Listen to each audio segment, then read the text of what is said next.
Hello, everybody. Let's open the beer. It's a FML. This is a big bottle of blueberry flavored beer, 5.5%. And let's open it down.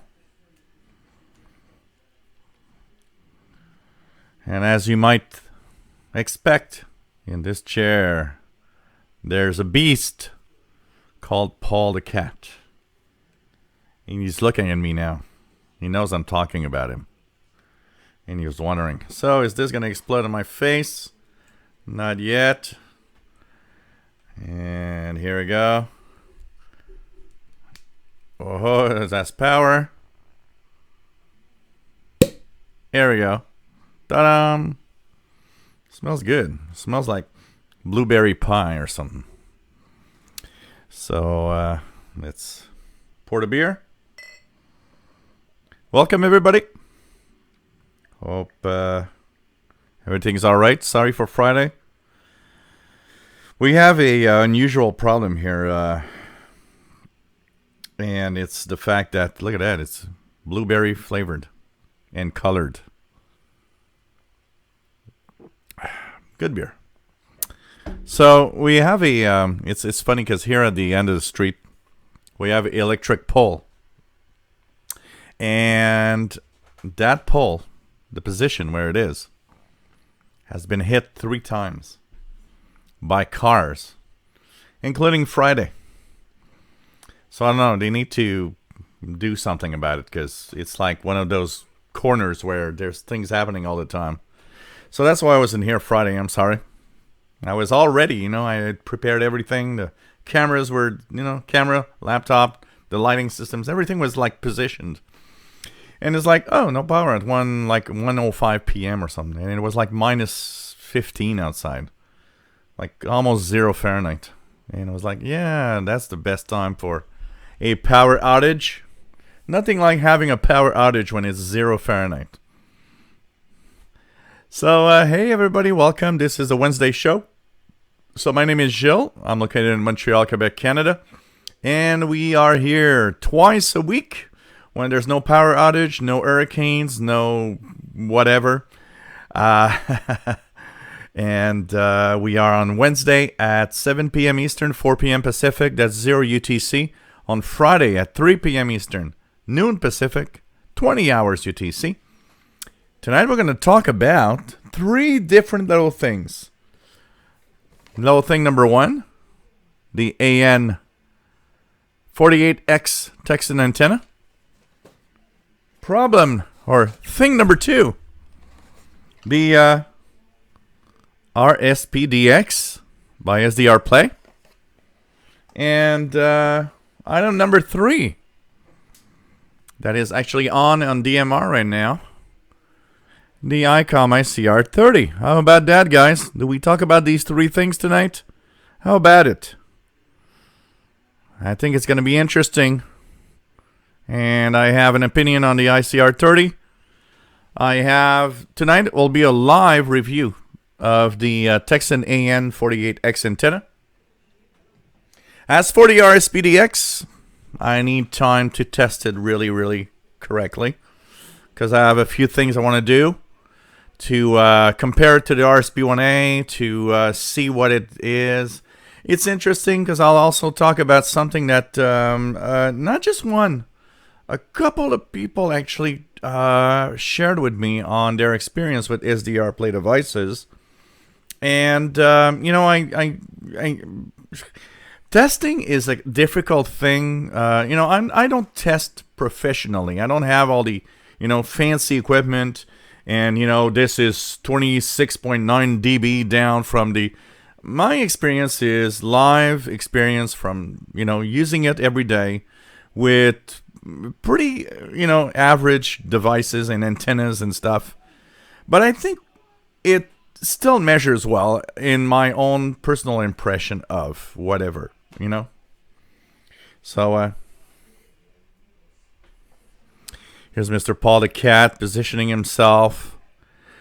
And so it's so funny because Paul the Cat was on this chair And when I put my chair there, he said, "Oh, that chair looks better." So now he's on that chair. And I had traded my shirt, this shirt, with another shirt. But no, you know what? That's Paul the cat. And he does what he wants. He's the master of the house. I absolutely have nothing to say, nothing to do. He just decides what he wants, and I just obey, which I guess is what cats want. So, anyways, that's a cat's life. But he's a wonderful cat. That's why he's got everything he wants. It's like a big baby. So, anyways, we're gonna have a lot of talk about devices and stuff tonight. It's gonna be interesting to talk about everything. It's really, really cool. And so tonight is really devoted to let's talk about devices and stuff that we can buy and stuff that we can own and stuff that, anything that is kind of cool. So today was a cool day. I had an interesting week because this week, so basically there was like an emergency here in the building, and I'm the emergency chief, so I had to take care of all of that with plumbing and stuff. And it was kind of stressing me out a little bit for this week. And so I had so much to do. And then, you know what? Everything's fixed and everything's all right. And everybody's happy. So today I can just relax. And today, well, surprise, surprise, the AN-48X and RSP DX both came in the mail. Well, one came through FedEx. The other one came through Canada Post. And so, you know what? It's kind of a cool day. I had fun, I plugged in the RSP DX and tuned around the bands, and I tried the AN-48X in the kitchen and so on. So anyways, this is a show about radio, and we talk about technically anything about below 30 megahertz, but, there's a lot of stuff, and don't worry, guys. I'm kind of thinking of eventually maybe having back the VHF UHF live show. I know some of you missed that, but I need to think of a way to bring it back that will be stimulating. I'll be very honest here. The reason why it's not back is it doesn't stimulate me. It's like it's something that I found boring to do. And I can't, I just can't. If it's boring, I don't feel like doing it. And I guess it's totally normal, We got to be kind of, excited and all. But with the Icom IC-R30 and the new RSP DX, there's kind of that excitement of VHF UHF coming back a little more. So let's, we'll see what we're going to do with that. Hey, there's a Facebook group that is super cool. So if you guys are on Facebook, the official SWL channel, has also a Facebook group where there's 405 members now that are sharing all the time. I mean, there's a lot of people sharing. It's super cool. I mean, there's a chat room here, and it's really nice. But when this live show is gone, what happens is that moment where we interact with each other is gone. Well, the Facebook group is there for that, to continue sharing. I share, everybody, lots of people share, and it's fun to see what people post, their radios, their shacks, what they're listening to, asking questions. It's kind of, it's not because a lot of people tell me, well, there could be a Discord chat or whatever. I don't like that type of stuff. I'm not there, and I don't want that. And you know what? There's a Facebook group. That's what I want, and we'll see as time goes by what else we could add. You know what? People say, well, yeah, Discord is like a chat. It's like, you know what? If you post on Facebook like all the time, it's like a chat. It's the same thing. Somebody told me I think it was yesterday or the day before, oh, well, it's Facebook. It's not a chat. It is. If you talk and somebody else talks, you guys are interacting. It's kind of like a chat. I understand a lot of you don't like Facebook, and I mean with all the bad press that Facebook has, of course they can go and screw them. But you know what? What do you got to lose? Are you from the FBI and everybody just wants to know who you are so they can, I don't know, hunt you down or something? I mean, I got an average life, an average whatever, you know, and well, maybe not an average life because I do very unusual things with my life in YouTube and stuff, but still, you know, I understand the privacy concerns. That is important. I understand that there's need to be regulation and there needs to be things done to make sure that we all are protected.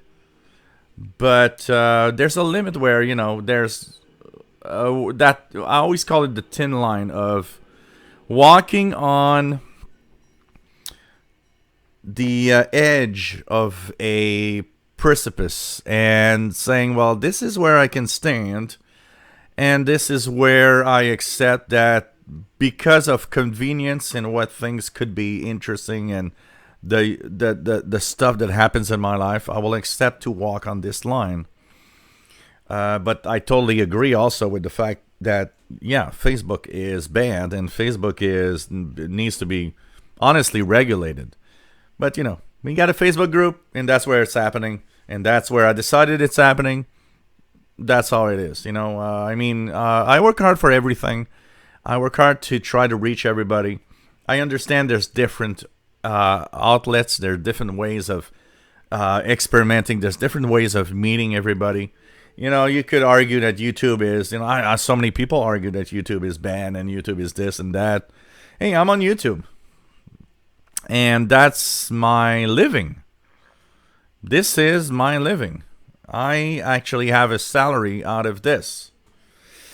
And, you know, you can say it's bad. You can say it's good. There's so much on every platform. And there's no perfect platform, honestly. And we just got to accept what we have. And honestly, what's important is we are together. And, you know, I live off of this, and it's great. And I live off of what I like and I love. I never thought that someday part of my revenue, part of my salary would be, you know what, talking about radio and shortwave. I thought that was impossible. And that was, you know, of course, in the 80s and 90s when all of this didn't exist. When all of what we have now is, you know, something we never even thought that could exist. I don't think any of us 30 years ago thought, oh, well, someday there'll be some streaming of a guy in Canada or, you know, an average Joe somewhere in the world that is going to stream his own show. Because, you know, back in the 80s, having your own show was something expensive. And unless you had money, and a good idea, forget it. Nobody, you know, you had to have somebody kind of be there for you. Now, today, you got a webcam, got a computer. You know what? You're live. And people can watch. And people are there. Talk about something interesting and be interesting. And you know what? You can, it's surprising what you can do. And, of course, it all has to do with great fans like you guys. So, I'm going to stop blabbing. Yes, I did have a few drinks before the show. That's why I might be blabbing a little more. Actually, I had a friend over about for supper and or dinner or whatever you call it. And he said, oh, you want to open a bottle of wine? I was like, oh, well, you know, I got a live show. If I open a bottle of wine, I'm going to be drunk already. Well, not drunk, but, you know, I'm going to be like tipsy already at the show. I'm not sure. And he said, come on. Yeah, okay. So here I am. And it's nice to have everybody here anyways. So there's a chat room also that you can join. And it's kind of cool. And it's kind of just fun to be here. And you know what? It's really, really nice to have everybody on board. So, chat room of the dawn. Nice to have you here. Bobby Burgess, good evening, my friend, from Morgan City, Louisiana, USA. WA5107SWL, Radioactive, nice to have you here, my friend. W7WXV from Central Oregon, really cool. Kevin Wood from Nova Scotia, nice to have you here. Northern Dawn from a foggy UK. And good morning, yeah, it's 0 UT, it's midnight, you guys there. Kevin Wood, -5 Celsius and clear. It's about, it was, let me just check. Yeah, it's about 32 Fahrenheit here. It's warm suddenly. We're going to be warm in the next couple of days, like, between almost in the 40s, which is an unusual January. We should be like -7 Celsius, roughly, in the daytime. WOHP 1390, nice to have you here on board, Rick. W8PRR, Ron Deming, nice to have you on board from the rainy and windy Oregon coast, 49 Fahrenheit. Leprechaun Interdiction Academy. Is there such a thing as the Leprechaun Interdiction Academy? Nice to have you on board from New Zealand. Well, you said New Zealand. Is New Zealand? Is that the zombie New Zealand? Mark Cope, nice to have you here from miserable Dallas. Rainy, foggy, and cold. John D, nice to have you here from North Carolina. Northern Dawn, 9420, Greece. Let me just check it out here. On my RSP DX. Oh, it's very weak. It's there, but barely audible here. Do I have a Patreon? Of course I do have a Patreon, Leprechaun Interdiction Academy. It's patreon.com/radio and computers. Radio and computers. But I'll post that a little later, okay? Mark Stevens, nice to have you on board from North Carolina. Rob, hello there, from Phoenix, Arizona. Joe Brown, nice to have you on board from Southeast Michigan. Blueberry pie beer, interesting. It's almost that radioactive, almost. Well, we have all sorts of beer, Leprechaun. This one is because, okay, so here's the story of the beer. You want to know? If you didn't want, well, I will tell you anyway. So I went to get my usual beers, and because I didn't have any beer at home, and I went to the grocery store, and where I go, usually they have a really big choice, and for some reason something happened, and they had like no choice at all, and I was like, okay, I got a choice between a 4% ale, a IPA that I can't drink, or this blueberry flavored beer at 5.5, and I was like, okay, I hate that and I hate that, so I guess I'll have the blueberry beer. That's why I'm stuck with this tonight. Rifleman 336 and 8 UCN from Southwest Ohio. Pretty cool. Rob says, yes, I was ready to watch last Friday and there was no show.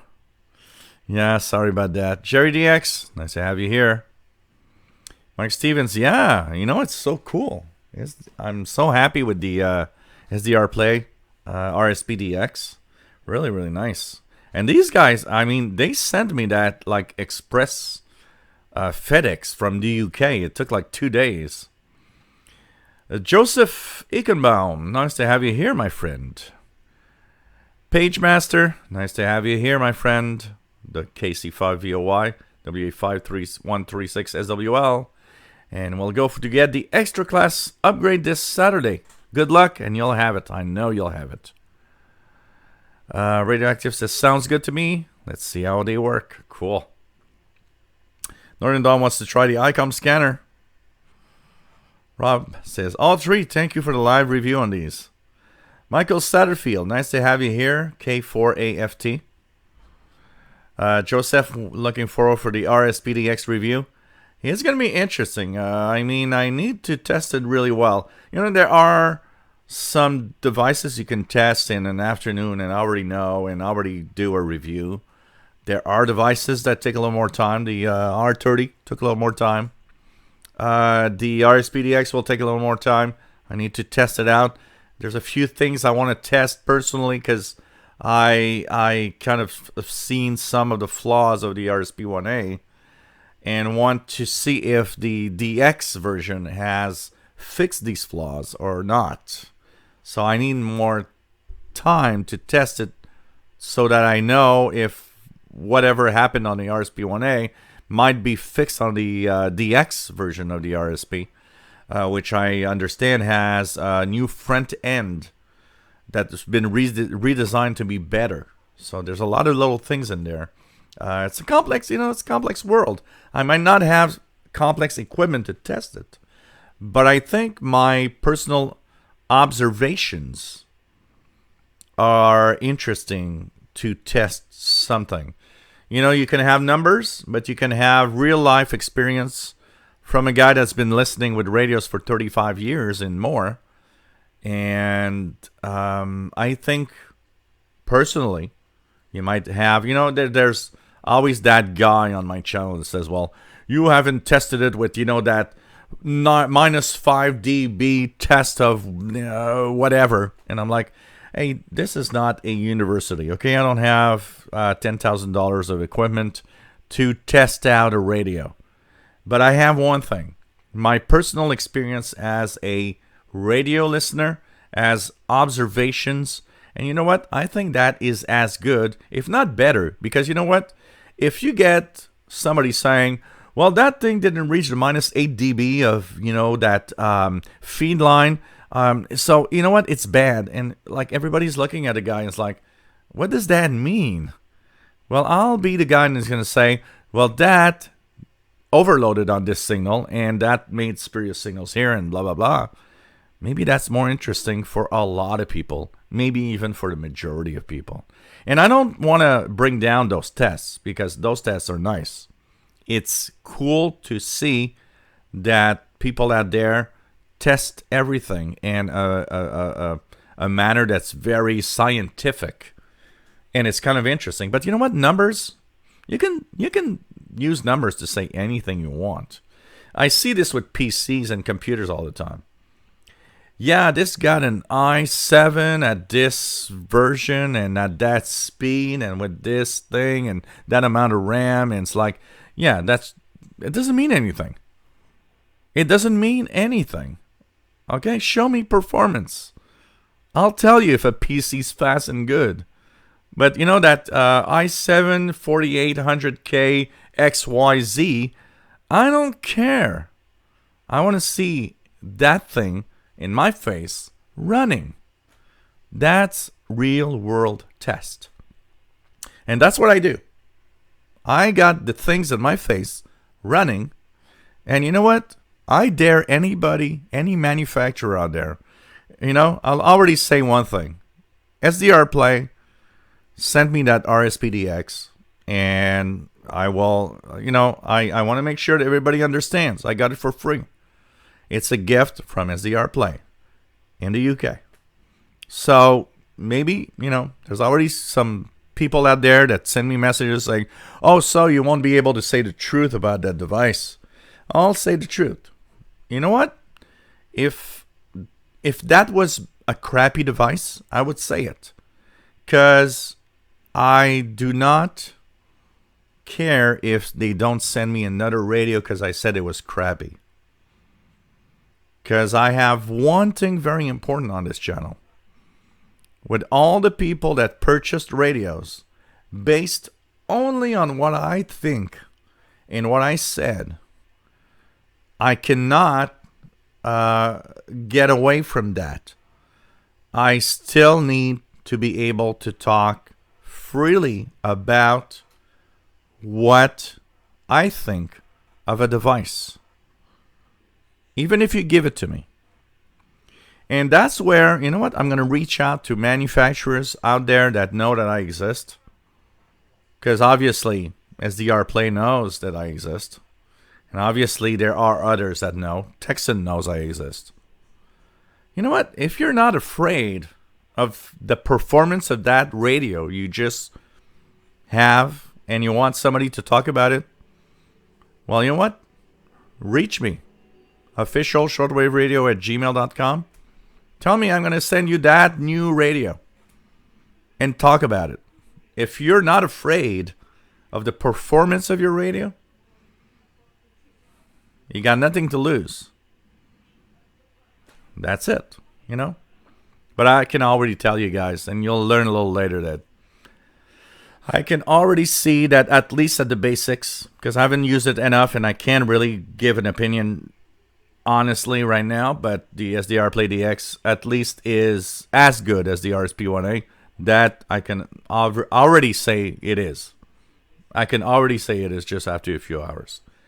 What we want to know and what you guys want to know also is the extra. Is it really that extra? Is it there?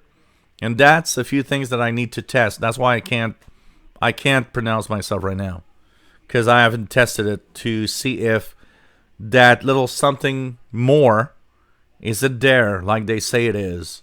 Long wave, medium wave, in this kind of the front end issues that I've seen with the RSP1A. That will come in a week or two. I need to use it every day for a while to observe if there are some flaws, if there are some little things. You know, no radio is perfect, but when you're used to some device, you need to test it to know more. So, you know. Brent, nice to have you here from Brockville, Ontario, Canada. Mark Stevens awaiting his Texan PL880. Cool. Keegan, nice to have you here. Northwest Arkansas. What else do we have? Yeah, Paul is very happy in his chair. I can tell you that. Brian Weidenheimer, nice to have you here from Cranbrook, BC. Nice to have you on board from British Columbia. Keegan says reception with his dad's. Oh, tonight he's got his dad's W9 GEF. Sorry, Icom IC-7300. Maybe you'll see how different it is. Jeff Barrett, nice to have you on board, my friend, and pretty cool to see. Yeah, you know what? I'm gonna have the Texan AN-48X as a full review right now on this show. I've used it enough to know. And yeah, the DGen 31MS is a piece of crap. Tony Sima, nice to have you here. Happy 2020 to you too. Andy Coley, nice to have you here, my friend. Mike Jam, nice to have you here. Trim Valley, Mr. Bale. UHF VHF is too local to be exciting. Well, you know, I mean, 6 meters is VHF, and it's not that local. But, no, not necessarily. There's some similarities. We gotta find something. Kevin Wood, 5 megahertz, 500 megahertz, 5 megahertz WWV. Let's try it out here. Yeah, it's about S9 on my RSP DX.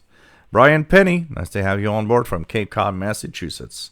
I can tell you, Brian, Paul really loves those sardines. He's like always like, you know, playing with them. He's just like, I just drop him one.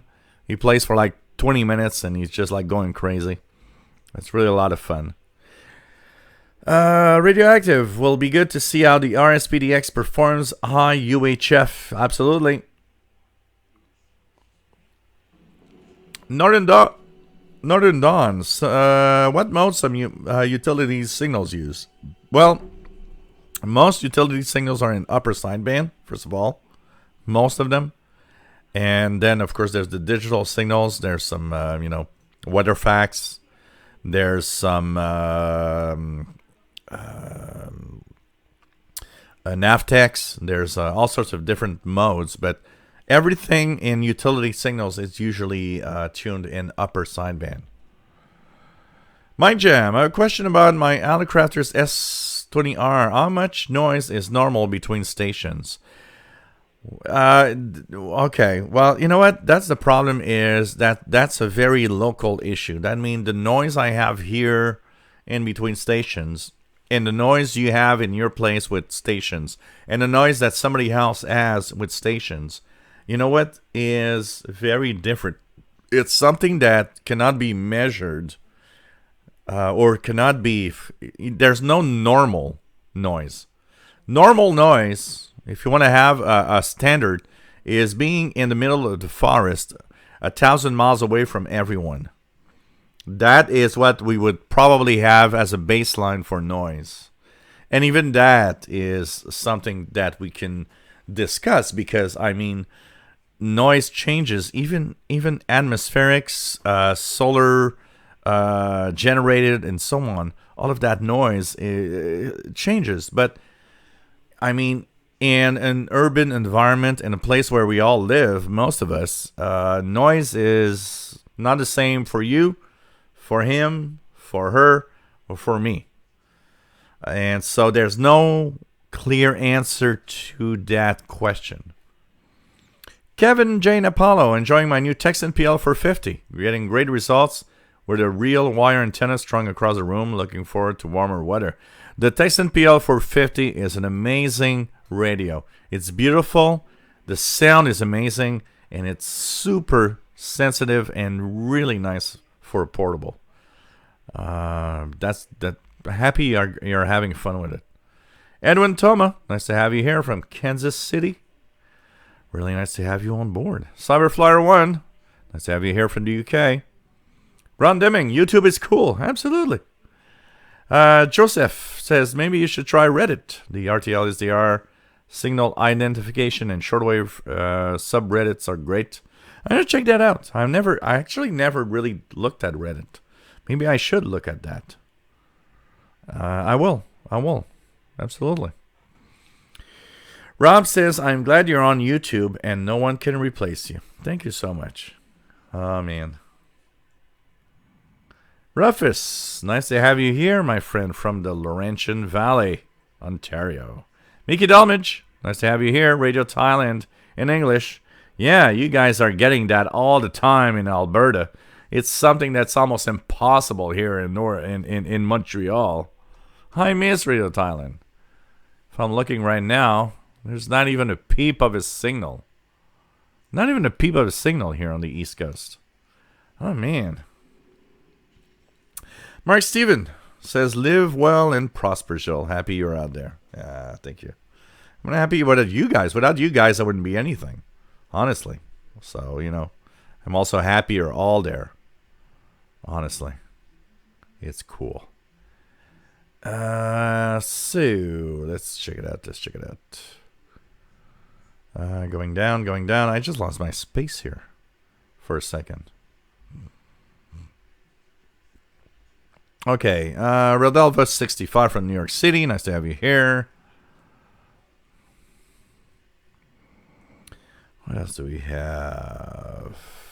Keegan says heard WHIO Dayton, Ohio at 636 and WIRL in Illinois.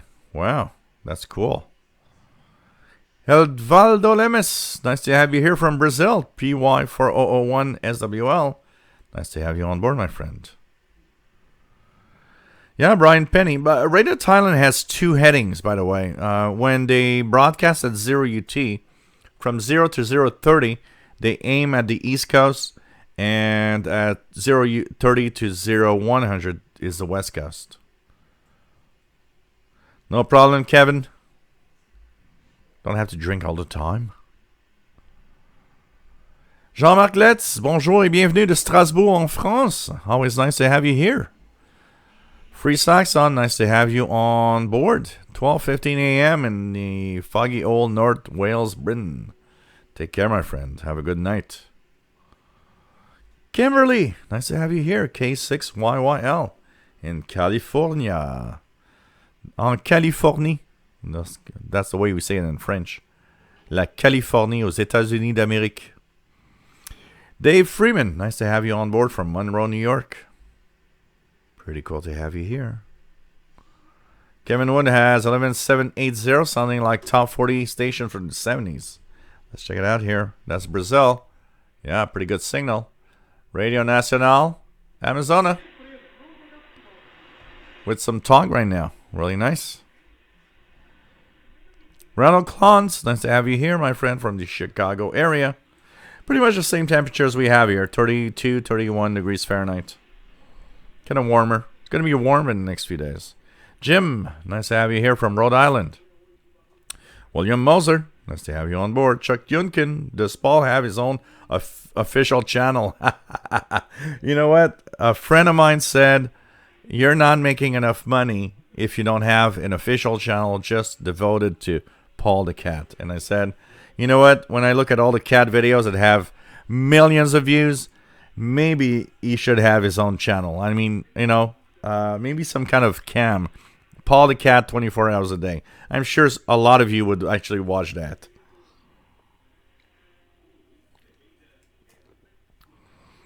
Larry Stevens, nice to have you on board from Ohio. Glenn Zeckman, nice to have you here from Tennessee. Denis Provost, bonjour et bienvenue de Montréal. Always nice to have you here, Denny. Rightful Man says, I know why you had no choice of beer. You had Snowmageddon, and along with the bread, milk, and toilet paper, you get alcohol.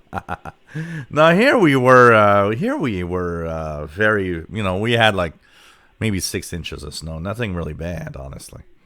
Real Elvis 65. He's ordered a Texan AN-48X that I will use on my D expeditions at Governor's Islands, NYC in the spring. Okay. Gonna be interesting. Actually, I did think about bringing the AN-48X to Perry Island D expedition and hanging it in a tree or something. Honestly. Nice to have you here, Edwin Toma.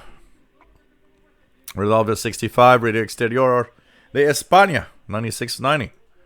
Mark Stevens, Jill, as you already know, your reviews and DX opinions affect many people out of here.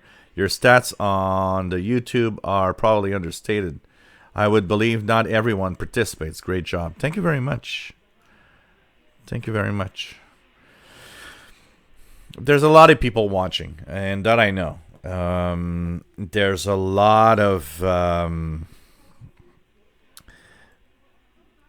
I get a lot of you know, through the years, you know, for those of you that know, I actually got contacted by Icom about a year and a half ago.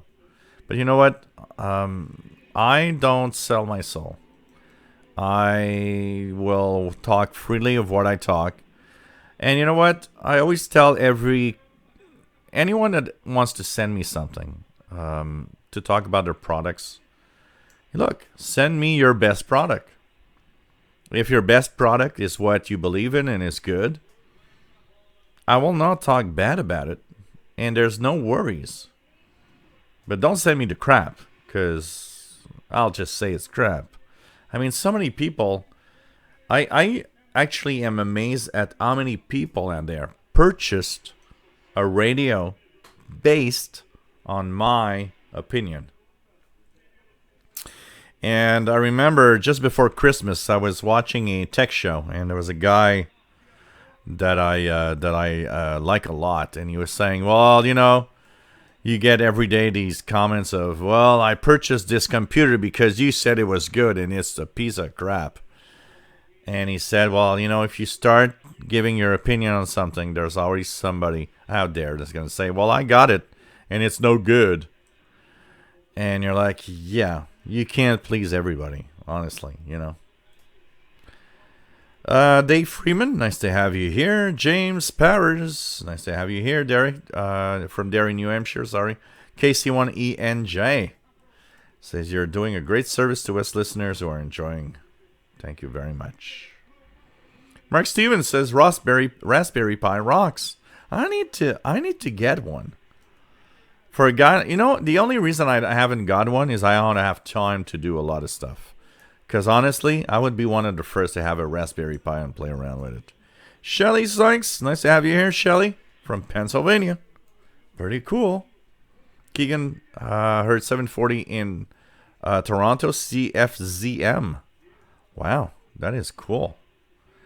Petef Barrett, nice to have you on board from foggy Nottingham, UK. Nice to have you here.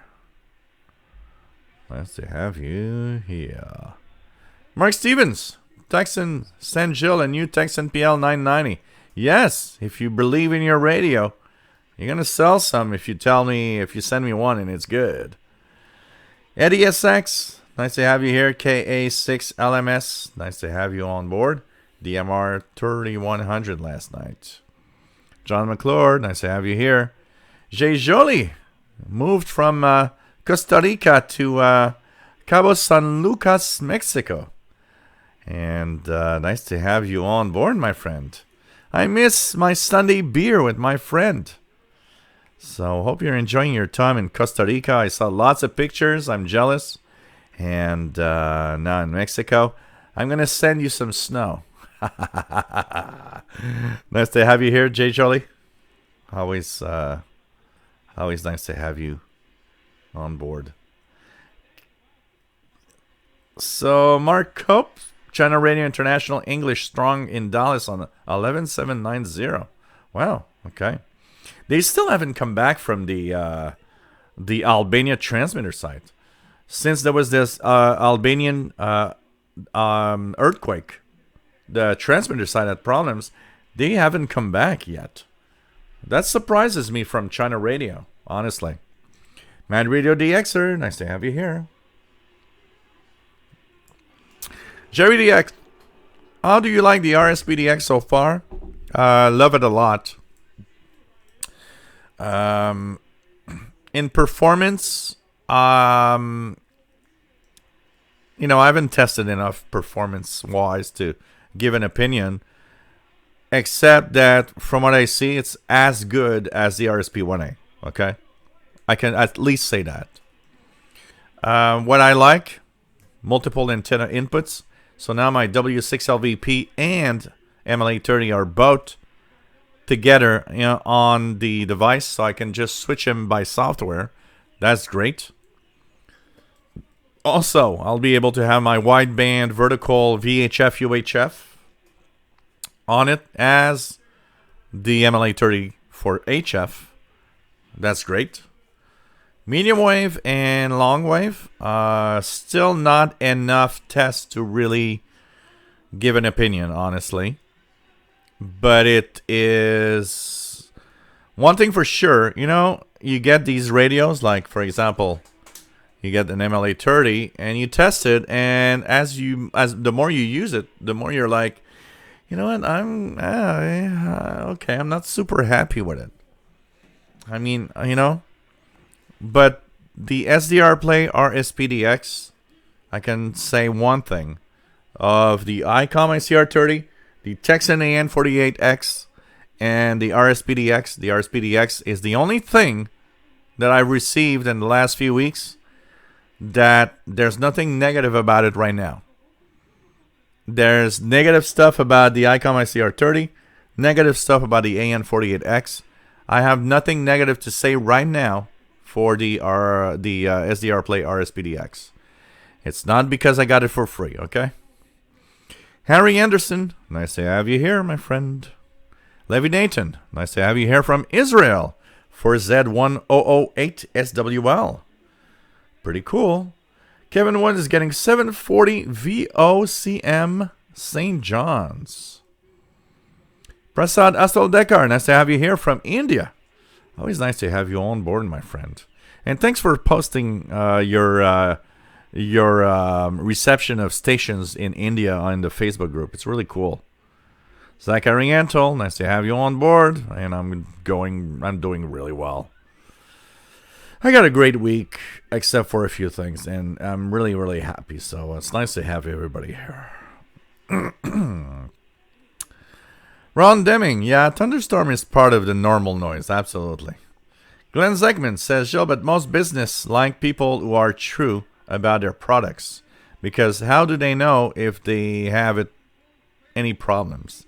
Yeah, but there are businesses that don't like you to talk bad about their products.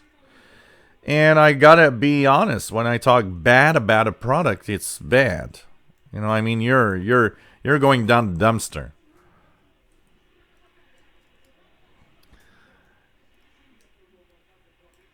For a boat antenna, Harry Anderson. For shortwave listening, you know what? Get yourself a MLA30 loop. It's just the size of that loop is just perfect for a boat. So if you want to have a boat, if you have a boat actually, and you want an antenna for a boat, just use an MLA30 loop. It's not very big, and it won't actually change anything on your boat. It would be perfect. Chamberlain Mr. Bale is 11780 and 11750 audible in Montreal. So 11780 is really, really good. And if I go on 11750, let me just check that out here. 11750, there's nothing here. But 11780 is really good. Really good. S9 plus, sometimes to S9 plus 10. Randy, Riverside, California. Nice to have you here. Mind Jam, thanks for your input about noise issue. Dave O'Toole, nice to have you on board from Dublin, Ireland. Pretty cool.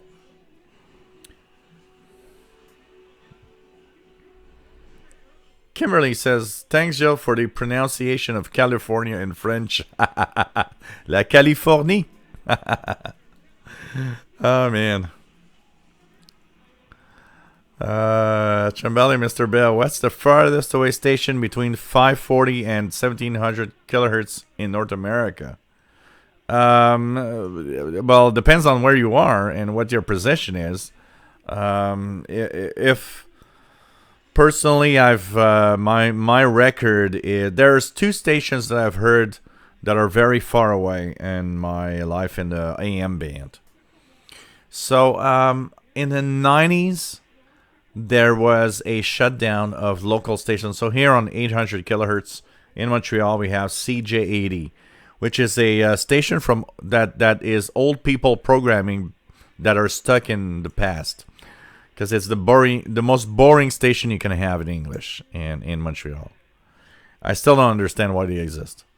But anyways, they had a shutdown in the 90s for transmitter maintenance. And that enabled me actually to hear Transworld Radio in Bonaire that is exactly on 800 kilohertz with a clear ID. That was like in 94, 93, 94. And so that's one good DX for me on the medium wave. The last time I had an interesting medium wave is last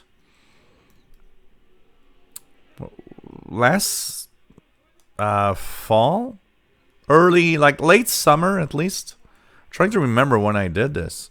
So I was using an old Toshiba receiver, an analog radio, and I was using the Texan AN-48X passive loop, and I was tuning around, and it was like around 640, 660, 670 kilohertz. I heard Radio Rebelde from Cuba here in Montreal, and that was like, I don't know, 6 months ago. That's pretty cool. But when WCBS 880 New York, which is a strong station at night in Montreal, had antenna maintenance a couple of months back, there was a really strong heterodyne. There was a really strong tone, and I think it was on 882.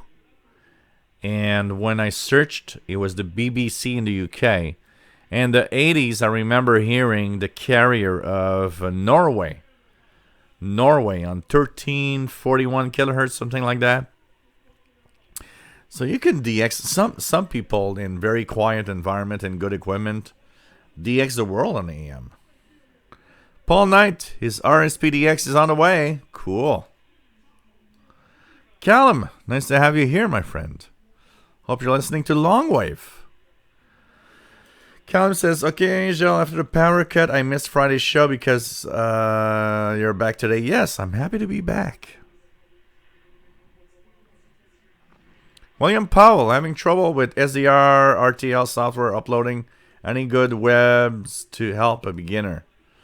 Okay, the number one problem with the RTL-SDR is that you got to understand that there's a, I'll put the name here in the chat, okay? Zadig, Z-A-D-I-J driver. I would say 20 to 30% of everybody that has an RTL-SDR can't get it working because they don't understand one thing. The basics of the RTL-SDR, okay? Do I have one here? Yeah, I got one here. Okay, this is one. This is an example. This is an RTL-SDR. Okay. So this thing has an antenna input here. This is made for digital TV in Asia. Okay. But they came on the market. So this thing costs like $10. Okay. And there's the RTL-SDR V3 that I have that's a little more expensive. They actually, with a special driver, become an wideband radio. And I'd say about 20 to 30% of people don't understand that to have this working, you got to have a special driver installed. So when you plug this into Windows, Windows knows what this is. It's installing the regular driver for this thing to work with digital TV in Asia. Because that's what it sees. Because it sees the ID on the chip. And it says, oh, this is the driver you want.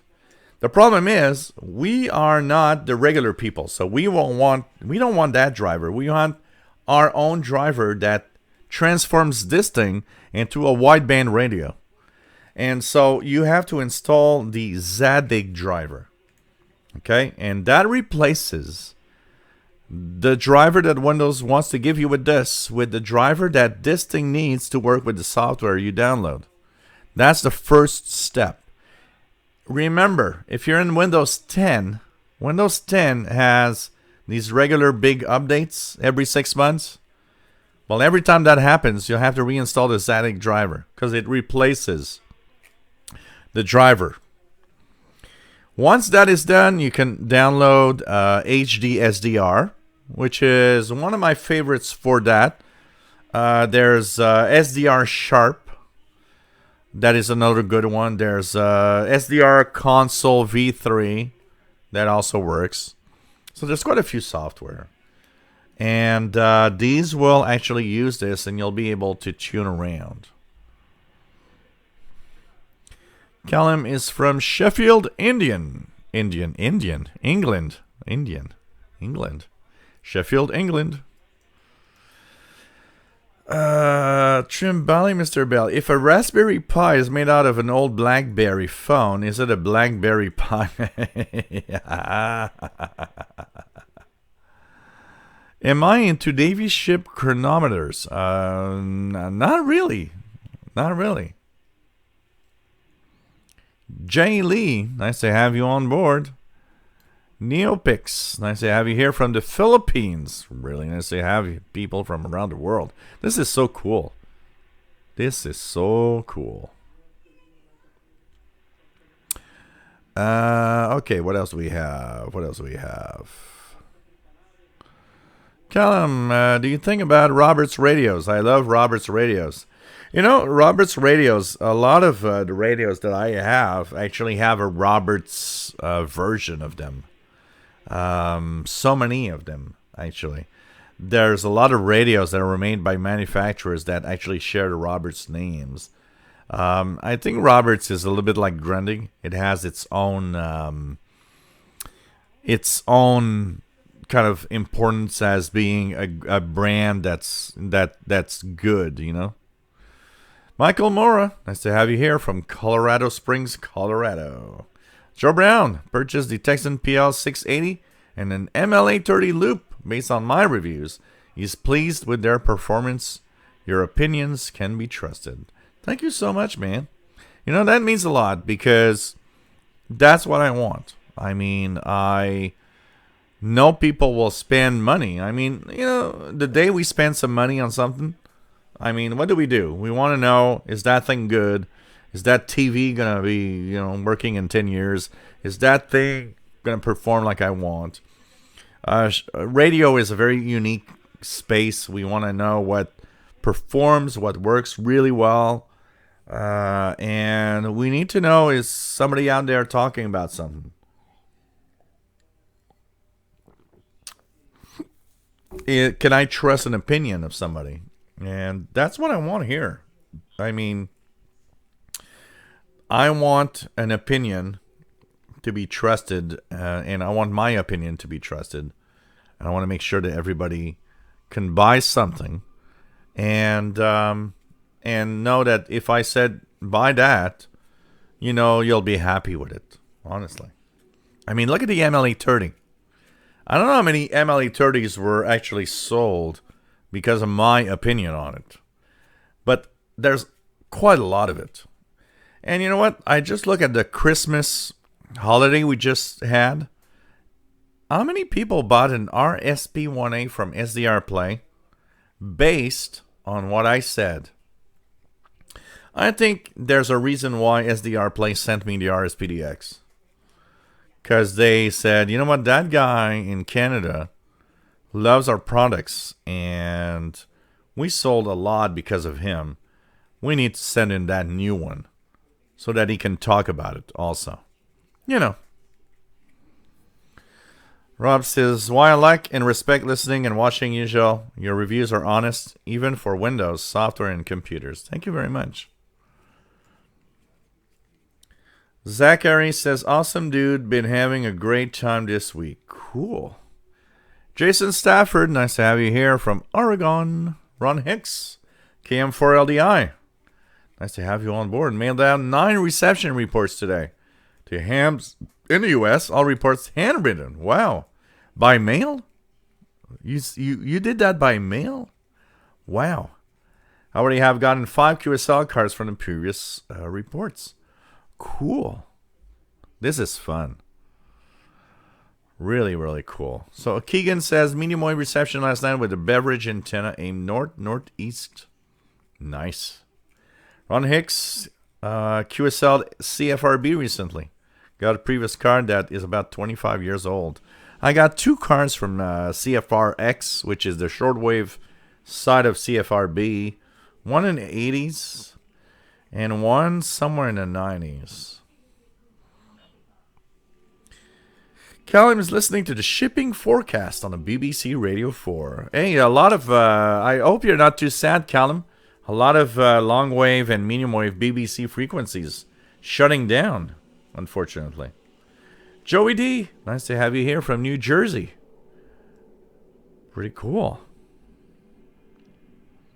Tremelli, Mr. Bale, the farthest I've heard the station between 530 and 1700 was 1550 kilohertz, 1550 kilohertz, West Florida. I was driving into Madras, Oregon on a car radio. Cool. Anybody getting buffering? Let me just check it out here. Everything's green here, so it shouldn't be buffering usually. Methyl benzodiazepine. Nice to have you here, my friend. Never heard anything. Not even... Okay. You should have heard at least non-directional beacons. At least. These tones with Morse code in it. But maybe, if you haven't heard anything, maybe you have too much noise. VT Radio. Nice to have you on board from Essex Junction, Vermont. 11780. It's 9 plus 40 here. You're correct about CJ80 being boring. I imagine what you get. WVMT M620 in Colchester. Yeah, I do get 620. WVMT is a station I get regularly here. And the daytime. In the daytime mostly. I get 620 WVMT.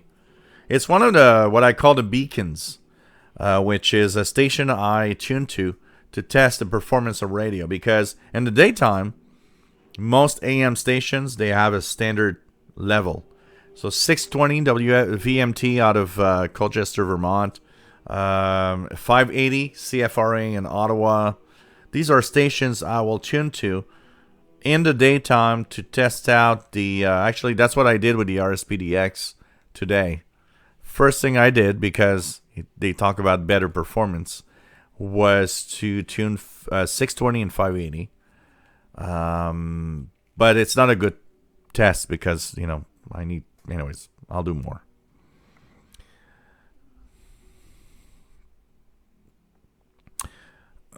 William Moser, I still go on long wave looking for beacons. Cool. The XH data D808 goes to 100 and wow, what is the lowest? Wow, that's a good question. That off of the top of my head, I don't know, honestly.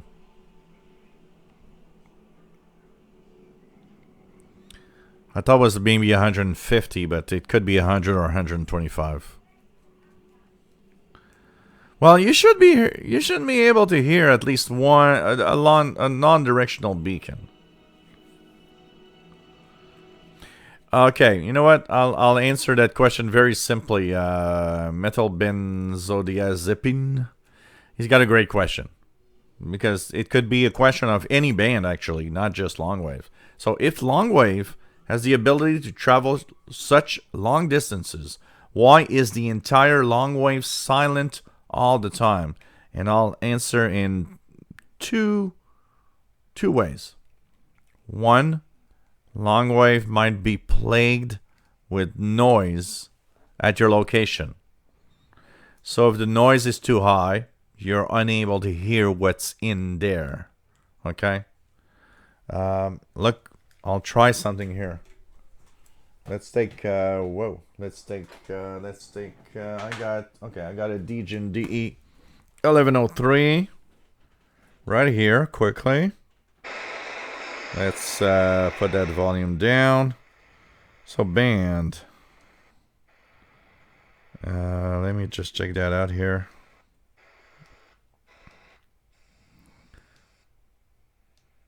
Okay, it doesn't. I need to test that out on Longwave. Yeah, that doesn't work here. Let me just. I need to. Any other receiver handy? I don't have any receivers handy. Anyways, my guy. I'm sorry. Oh, here, I'll have one. Let's check it out with this. So let's.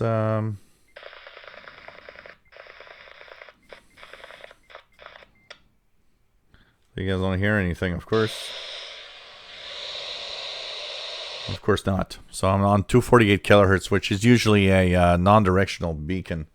I don't have a good radio here for that. I would love to have you guys hear one. But so anyways, to answer your question, it's noise for the most part.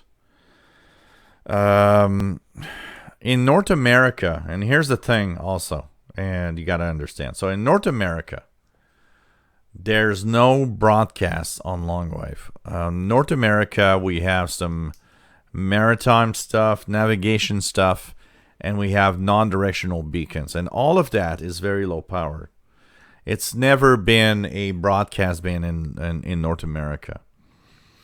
It is in Europe and parts of Africa, the Middle East.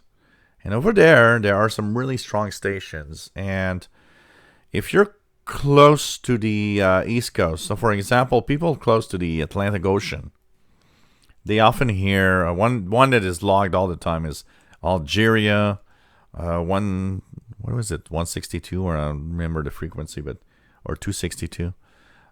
There's a few on the East Coast, but look here in Montreal. Honestly, in Montreal, even in the times in the 80s and 90s, when I didn't have a lot of noise, I never received a long wave broadcast. Once you're inside North America, far from the ocean, it drops off really fast.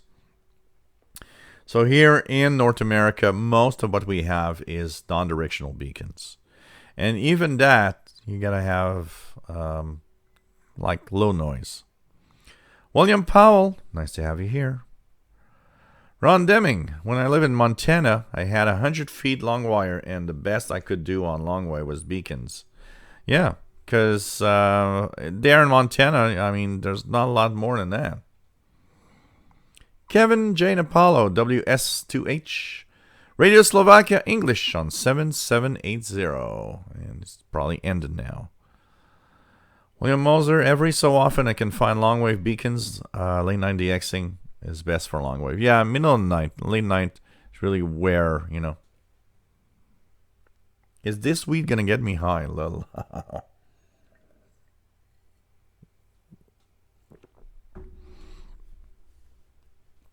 Mind Jam for RTL-SDR install. Watch getting started with RTL-SDR. Jeff King picked up a Grundig G4000A, $20. Does anyone know about that radio? Isn't that the one that's kind of Porsche design or something?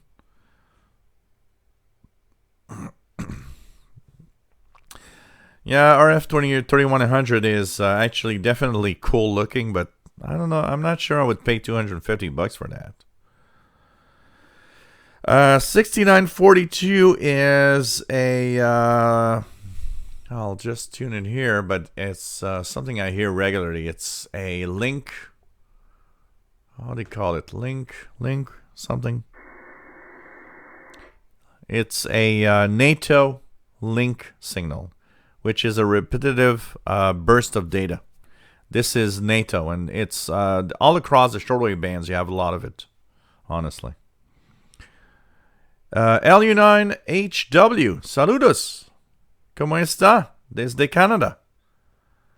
Thank you very much. Muy bien el canal. Muy bien el canal. Well, muchas gracias. Welcome aboard, my friend. DRAF. Gilles, I remember in the 80s you could hear Radio Moscow roll service on AM. I think it was in the 1300 part of the band, and it was off frequency. Had to tune between two US frequencies. Pretty crazy.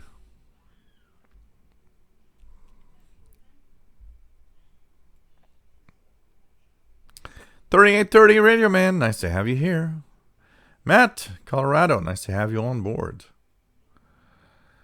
Callum says, I hope BBC 4 stays on 198 and BBC Radio on 5 live on 693-909. I know they're closing down a lot of frequencies for FM.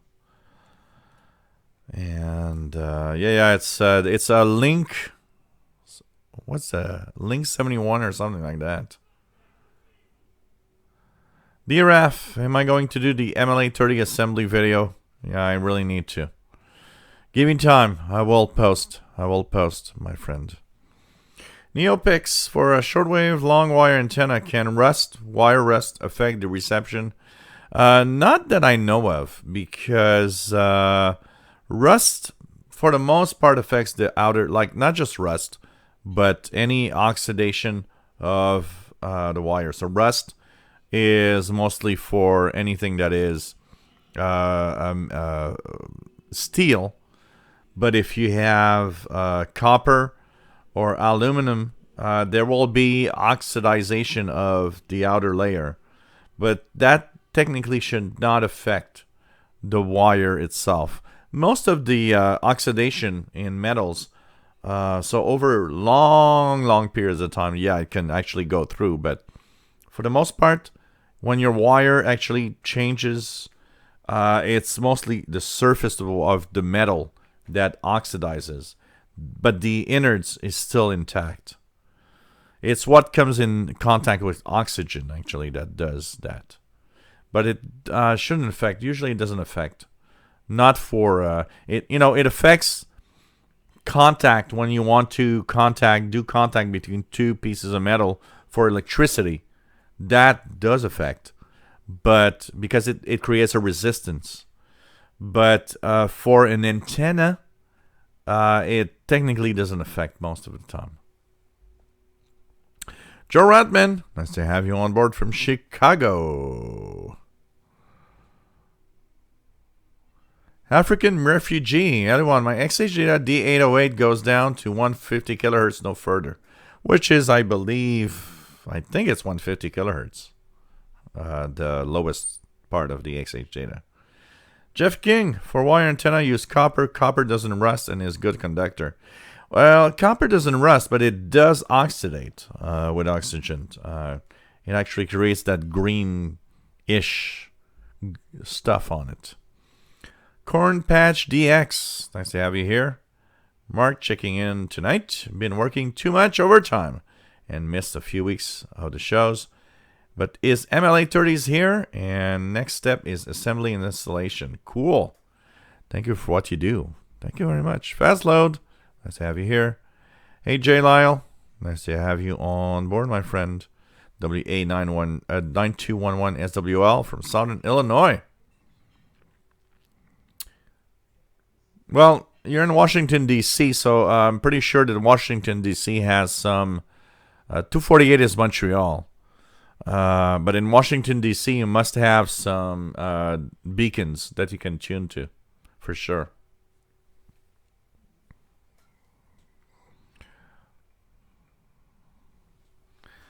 What's the best sounding Sony shortwave radio? Wow. I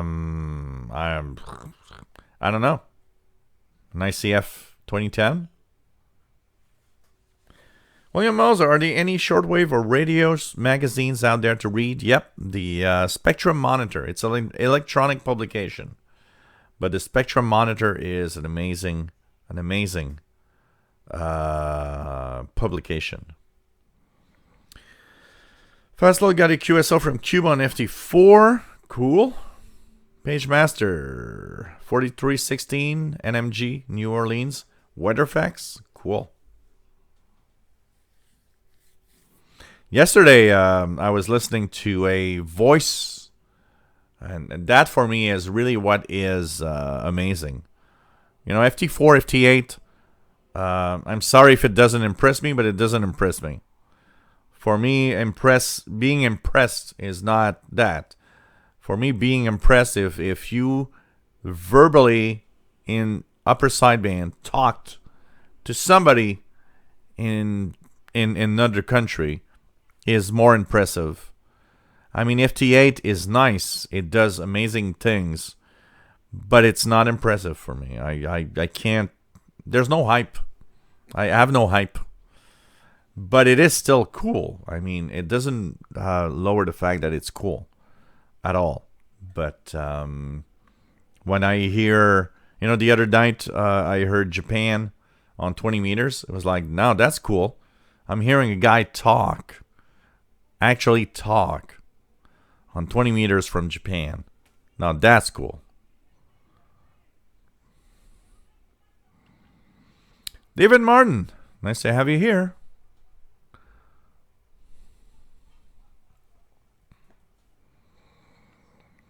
Michael Mora. Well, most of what Panasonic did, the RFB 300, 600, and so on, were pretty good in general. Pretty good in general. Yeah, there's not a lot of hams in China. They are very, very... I guess they are chosen very, very carefully, for sure.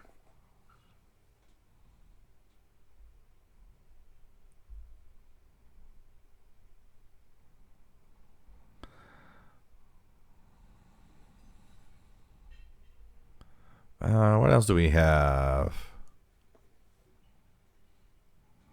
Metal Benzodiazepine says, Statue of Liberty is copper. She holds her arm up to get better reception. Yeah, that's why she's all green. Because copper is not that color. She oxidated over time.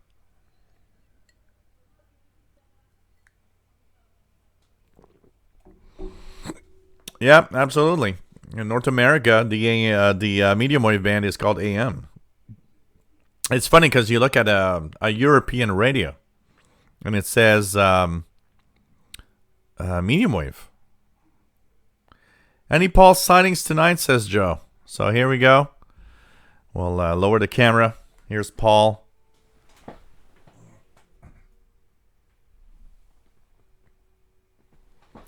Look at that guy. Look at how he looks, so peaceful, relaxed. He doesn't even know that people around the world are watching him right now.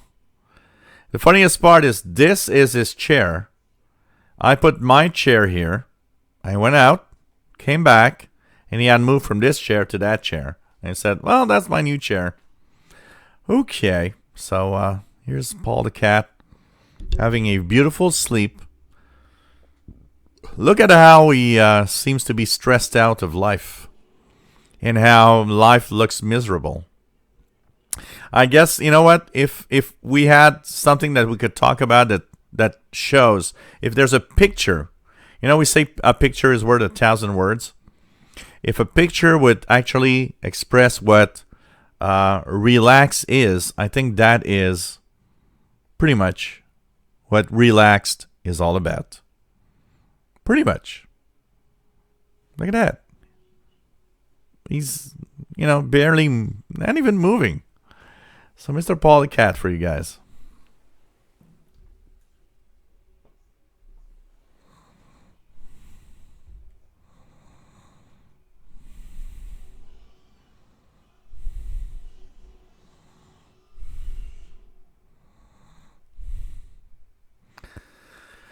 Okay, what else do we have?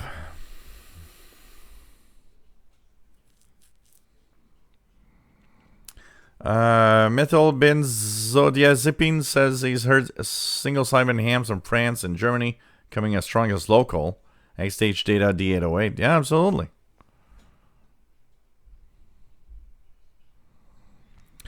Matt says there's some powerful hams around the world. Have heard voice from South Africa, probably the first I've heard. Croatia and Uruguay.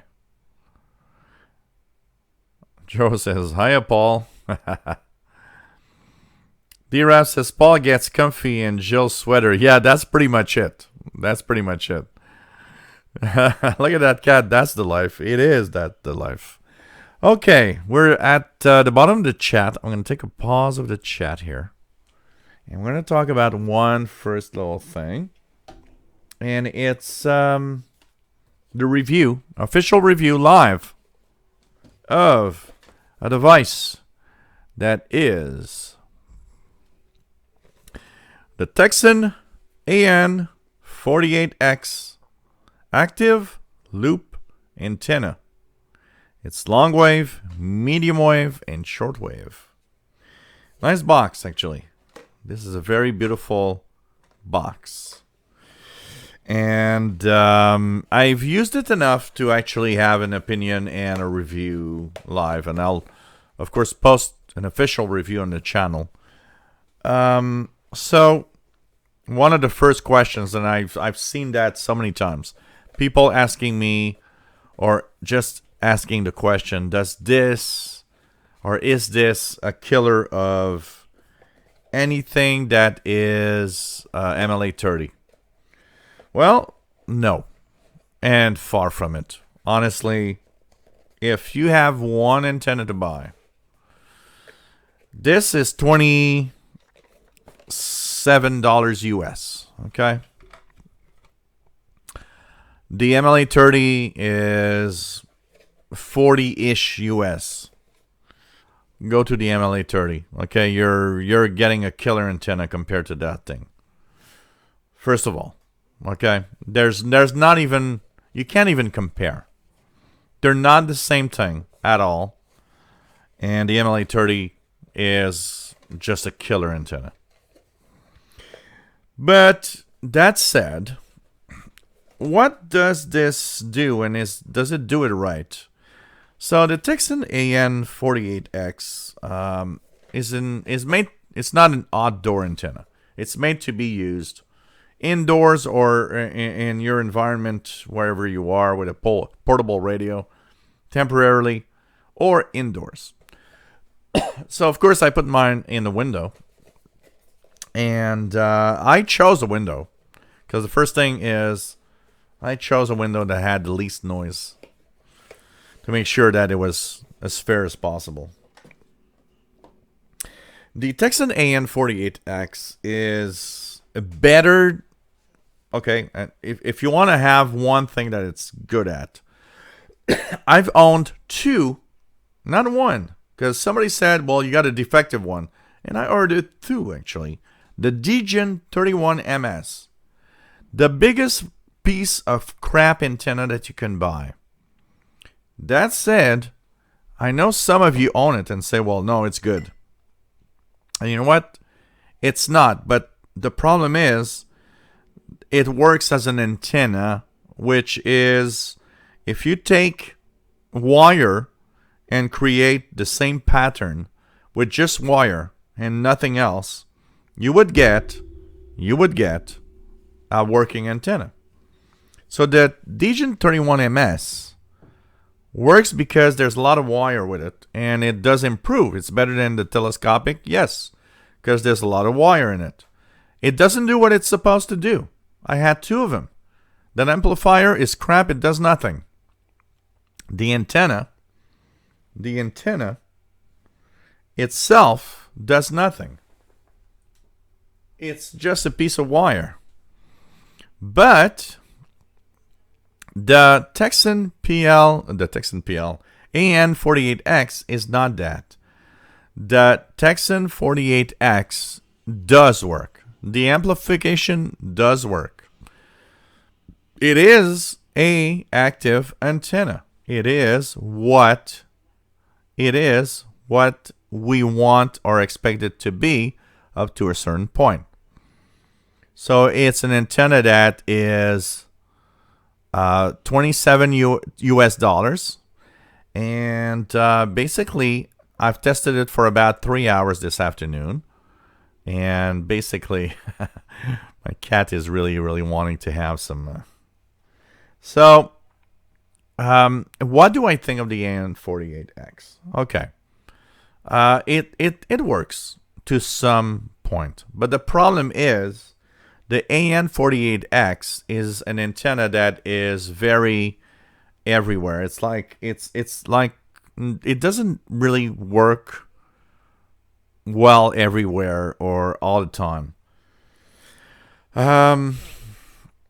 The first observation that I have is about the fact that it actually here, this is one of the problems that I had very often with a lot of radios is FM breakthrough everywhere. Well, the first thing that I observed is FM breakthrough on the AN-48X antenna quite a lot. And that's one of the first things. And on some frequency ranges, it's impossible to tune. For example, if I'm below 4 megahertz, 5 megahertz, it's just FM breakthrough everywhere. That antenna cannot cope with the strong FM signals I've got here, first of all. The second observation is above 15 megahertz, it's pretty much useless. Above 15 megahertz, I can't pin down any signals that it actually does work well with. Above 15 megahertz, it doesn't seem to have anything except the fact that it's a wire antenna. So that's one thing that I also observed today. That said, on some frequency ranges, it actually does work well. For example, I listened to Radio Japan, Madagascar 9855. I could actually find a spot when tuning the dial. So if you guys look at the thing here, there's 2 buttons on the device here. One is gain, kind of an RF gain. One is the kind of the tuning, if you want, finding the spot where it amplifies the maximum of signals. So let me just put that back up. So you on some frequency ranges you can find it.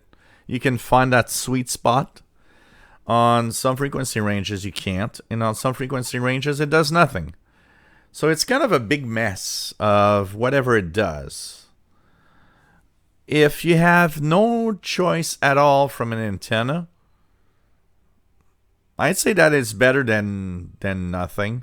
Somebody in the channel posted, so I guess an outdoor wire might do better. If you have a quiet environment, an outdoor wire does definitely better than that antenna, and it doesn't need to be tuned. That's the biggest annoying spot. An MLA-30 generally works everywhere. A AN-48X needs to be tuned, which is the most annoying part of owning an AN-48X. tuning it. So what I would say is, if you have a quiet environment, put a wire out. You don't need that AN-48X. Even though it's better than the Degen 31MS crap, it's kind of rough, you know. I'm happy to have it, and I'll continue testing it, you know. But I can already see that it's, okay. Could have been better, you know. No tuning, come on. $40, you gotta... honestly, if they would have sold it $40, but without tuning, and it would be an indoor version of an MLA-30, it probably would have been 100 times better already than what they did with that. But at least it kind of works in some way. The amplification overloads easily. Honestly, don't waste your money on it. Okay, that would be my honest opinion. Don't waste your money on it, and go directly to an MLA-30. That's definitely a better antenna. And it's so funny because I get tons of crap mail and in comments of people saying, well, you're talking about the MLA-30 antenna. Well, look at that guy that has scientific equipment and just says that is the crappiest antenna you could buy. And I'm like, yeah. You know what? It's good. And it's really good. And honestly, you know what? The RSP DX got the W6 LVP and MLA-30. And I was switching between both this afternoon. MLA-30 kicks ass, and that's all I gotta say. Buy an MLA-30. And somebody in the chat room, not in the chat room, in the comments said, you know what? I got an MLA-30 and it died after like a month and a half. You know what? It's $40. Buy another one. Mine didn't die. Mine is like at minus 20. It just survived minus $20. Minus $20. Minus 20 Celsius weather. And it's still alive. And honestly, if it would die tomorrow, I'd easily buy another one to replace it. Because it is a amazing antenna. And I just still can't accept that you'd pay hundreds of bucks for a Walbrook or W6 LVP with that antenna. And that's all I got to say. So that was my honest opinion of the AN-48X. And if you got questions, let me know. I will be happy to answer. I need to get a sip of beer. And let's continue.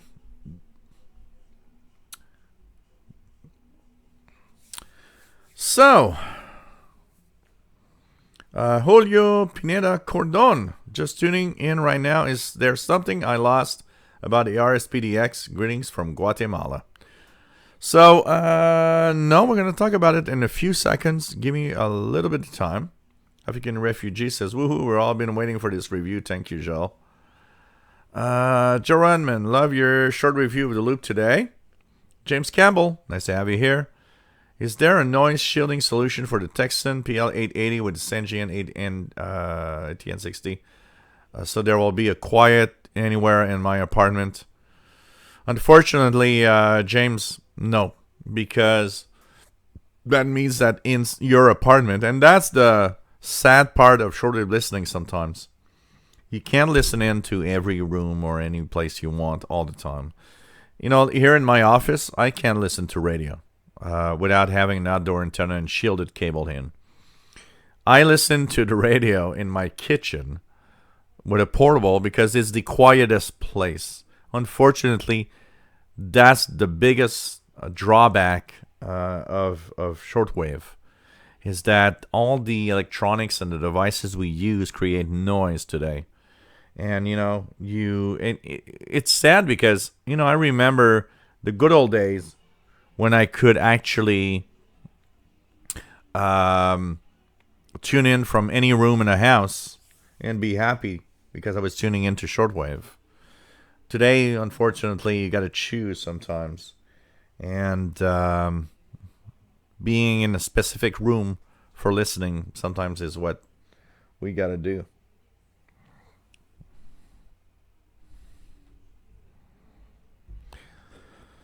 Michael Moore has skip on 27025. Let's check it out here. Do I have anything here? 27025. It looks pretty quiet in my area. Manual DXer, the only bad about the MLA-30 is you have to find or make something to make the antenna into a loop position. The good is once you do that, it's great for the price. Yeah, I understand what you mean, but I mean, for the price, even if you get it can't cost much. You just take a broomstick or something and make sure it stays a loop. That's all. It's not that difficult. But I understand what you mean. But, compared to these expensive loops, crazy. Joe Summerline US. Nice to have you here from Brazil, my friend. Michael Morris says everyone woke up Paul. Shame on everyone. Matt says I attached my MLA loop to a fiberglass extending pole and got originally for a mini whip. Just gets too much signal to be of use here in the city.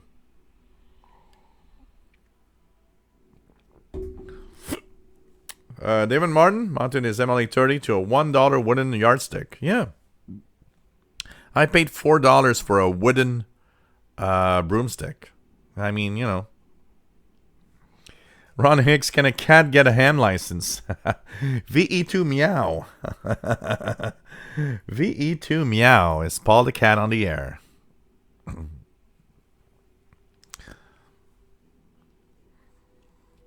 Matt says, I found that the W6 LVP loop that I thought I fried is fine. Problem was in the feed line. You know what? My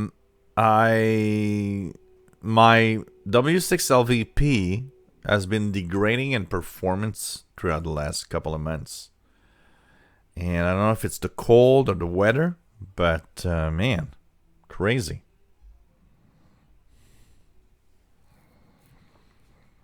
Matt says, so far I've found that my MLA-30 is better above 10 megahertz or so than below, and can even beat out a GFRV on those bands, although that's likely due to its ability to null noise.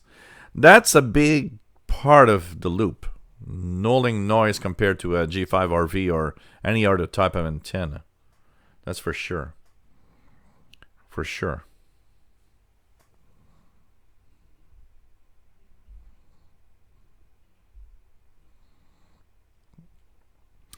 What else do we have? What else do we have?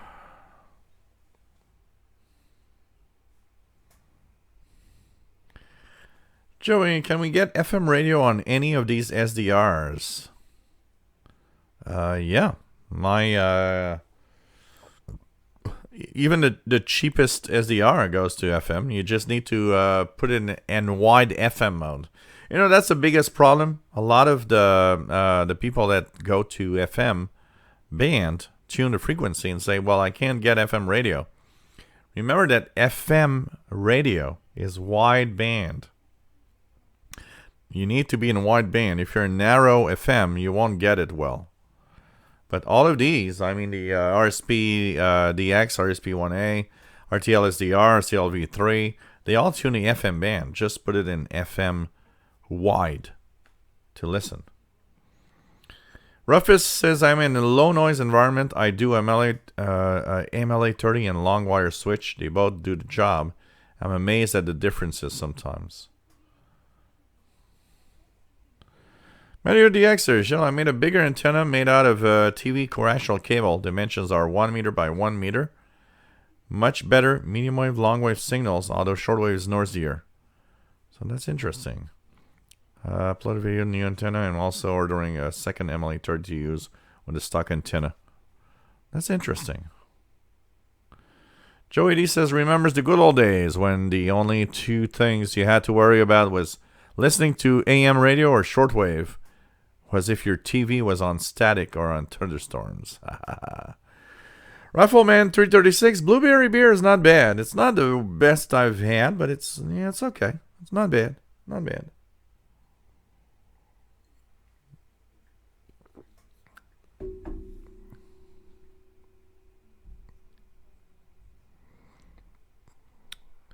As we have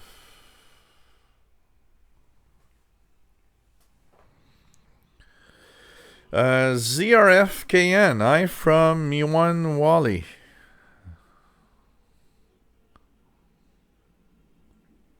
Between what? Best between... One of the things for sure is that I will want to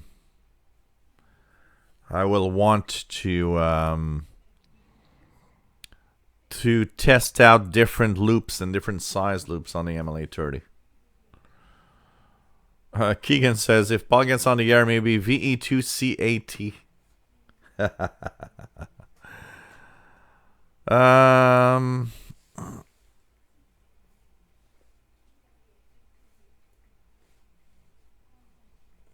Oh, really? Fast load? Because my you know what? So I had noticed that it seemed to be degrading, and the today when I got the RSP DX, since it has antenna inputs that you can switch in software, I thought, well, you know what? This is cool. I'm going to put both antennas, the MLA-30, W6LVP, and so you guys have seen my tests of switching with the antenna switch between signals.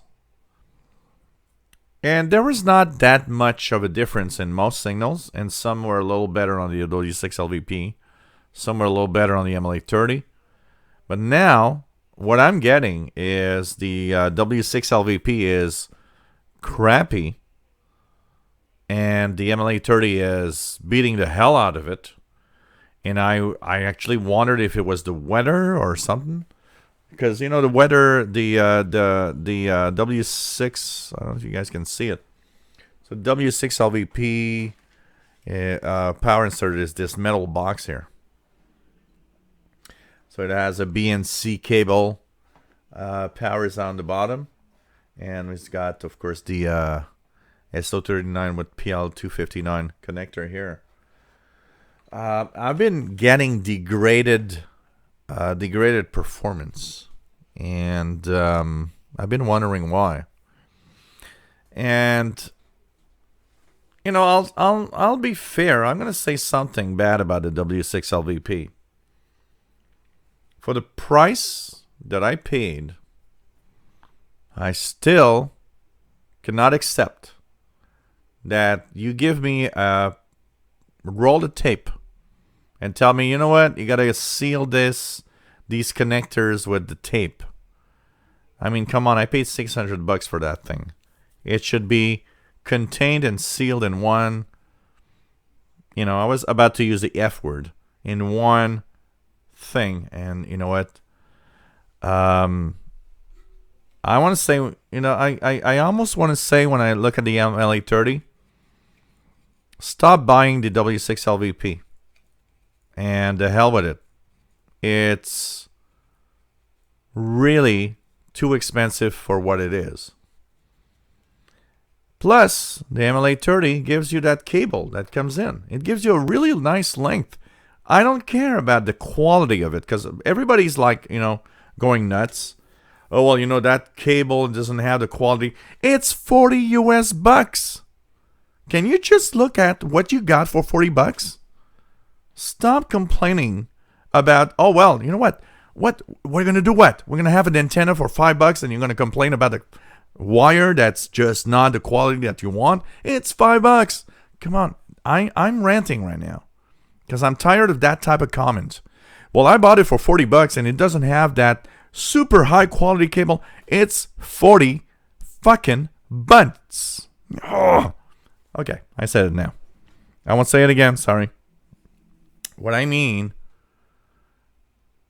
I paid $600 for my W6 LVP that doesn't have not even a small length of cable with BNC connectors to do it. Okay? You get a $600 antenna, and they tell you, buy your own cable. Okay? I am pissed off at that. Okay? And I'm pissed off at, well, I got a $40 MLA30, and it came with this cable that's kind of flimsy. Who cares? Have you seen the performance of that cheap thing from China? Okay? You can buy 15 of them for a W6 LVP loop. 15! Change that cable if you're not happy and put your own connector on it. For the price you paid, can't you just be happy with what you see? That's all I gotta say. So I'm gonna tell you one thing. Next time I pay $500 or $600 for an antenna, it better be really good, and it better be the best in the effing world. Okay? Here we go. Thank you. Feels good. Oh, man.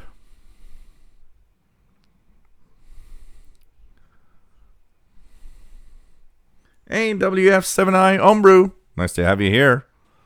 Pretty cool. How does a small child greet adults? Shortwave. I like that. Raffleman 336 drinking some hot cinnamon tea.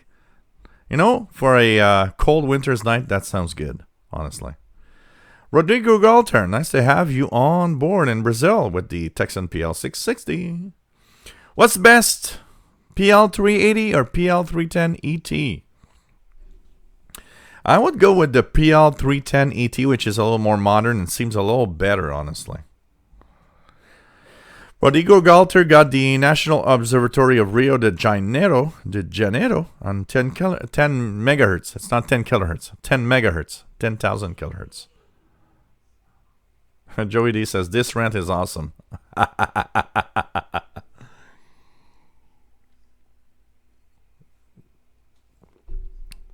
I mean, come on. Come on.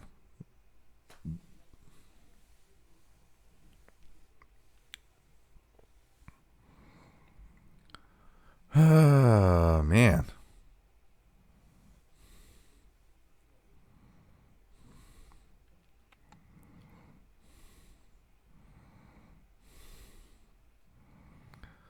You know, if the MLA30 asked me to seal something, I mean, for $40, I would said, yeah, okay, I'll put epoxy or whatever, or I'll just use tape or something, and I'll do it for $40. If the MLA30 said, if you put it outside, you got to seal these little spots here because water can get in. No, you know what? The MLA30 actually is designed to have, 40 days and 40 nights of rain, like in the Bible, and it's still going to work.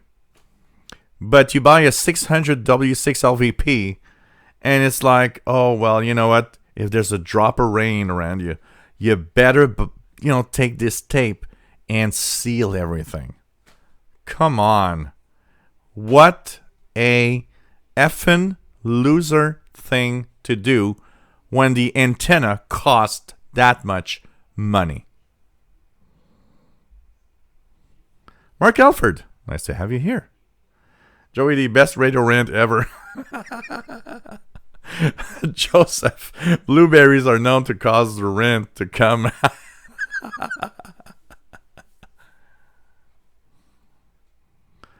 Oh, man. Take a look at the loop. I mean, it works well, but come on. It's a thing about price versus what you get in performance and all of it. Mark Emil, nice to have you here.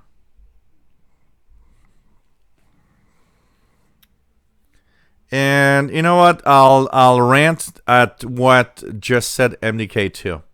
So, okay, I understand one thing that I regret. I should have said no. So, when I purchased the MLA, the W6LVP loop, I purchased it. Larry, W6LVP, said, you live in a high noise environment and blah, blah, blah. You need the filters to remove, medium wave and FM. And of course, I followed the instructions. I said, well, okay, if you're saying that, and I had it $70 to the price of my antenna. And I said, well, you know what you're talking about. You're designing the antenna. It scared me for the MLA-30 because what scared me on the MLA-30 is that I thought, well, if I don't have the filters, how is that thing going to deal with FM and AM signals? It deals well with them. It deals effing well with these signals. And I'm thinking, you know what?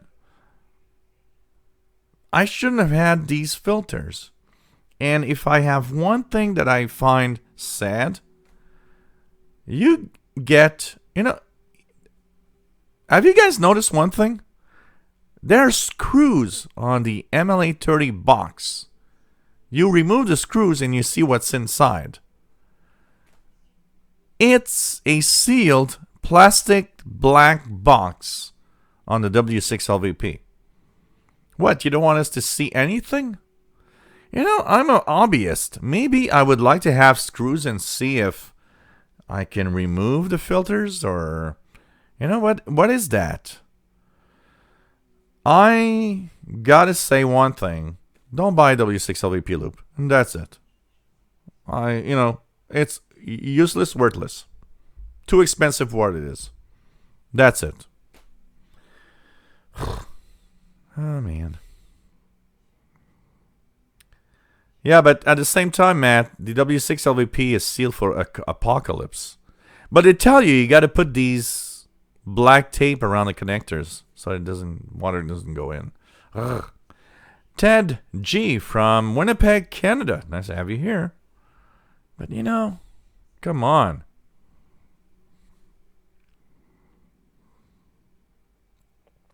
Yeah, because you don't need that free roll of insulation tape on the MLA-30.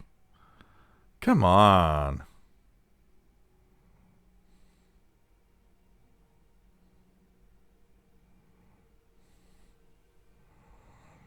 Psycho Food, nice to have you on board. Just getting the MLA-30. Cool.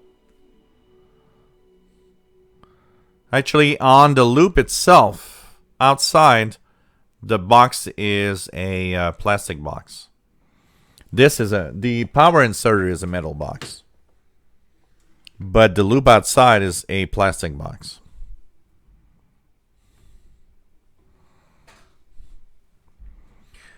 You know what, Ted G? If you don't want to spend more than $5, if you have low noise, just put 150 feet of wire outside, and for $5, you'll have a great antenna. Or else get the MLA-30.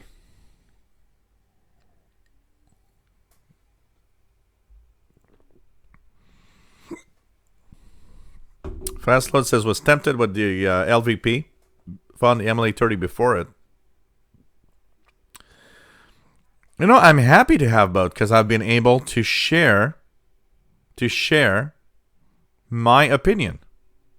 Honestly, that's what I like. I'm not, so many people said, well, you're kind of frustrated by the W6LVP.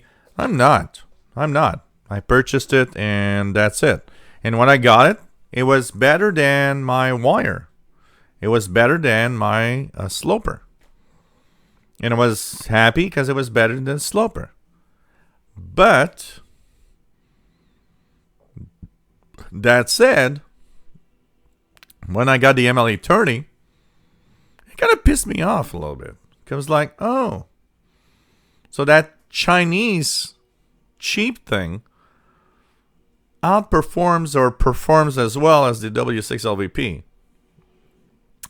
Okay. Kind of interesting. Maybe I would have bought a, you know what? Maybe I could have bought a Skywave SSB, too expensive radio. Maybe I could have bought some radios to test and talk about.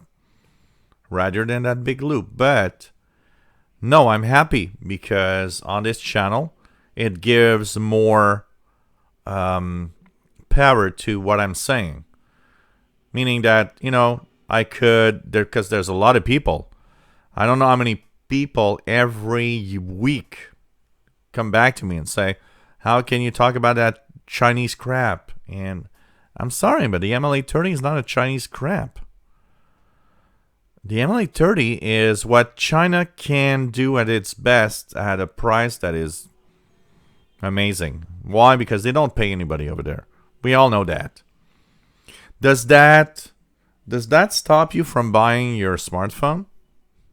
Does that stop you from, you know, by the way, Alan Lafferty, nice to have you here. He says, calm down. You know, nothing, we're not in that mood. You know what? We're all happy to have something that costs as little as possible, but performs the hell good all the time. China does that. And that's the way it is. That's the way it works, honestly. You know what? The MLA30 is what China does best. Cheap, but amazing. They don't do just that. They do crap, a lot of crap, but they do also really good stuff. The MLA30 is an amazing antenna for what it is. We just gotta accept it, and that's it. You know. I mean, come on. Hey, Butterbean, nice to have you on board from Georgia, USA. But I'm happy to have both, to be able to compare and talk about it. You know?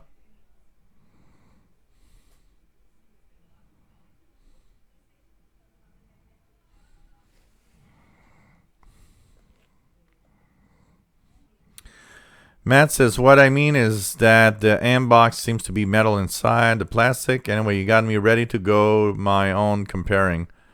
I got the MLA30 to replace what I thought was a dead W6LVP. Well, compare it. It'll be interesting. Joey D, for $600 for a damn antenna, they better also kick in a free airplane ticket to anywhere of your choice. So I you know what? I went on eBay and it says, do you want to have the best DX reception ever for $800? And I was like, oh, okay. I'll have the best reception ever. I clicked and I got a plane ticket to a desert island in the middle of the ocean.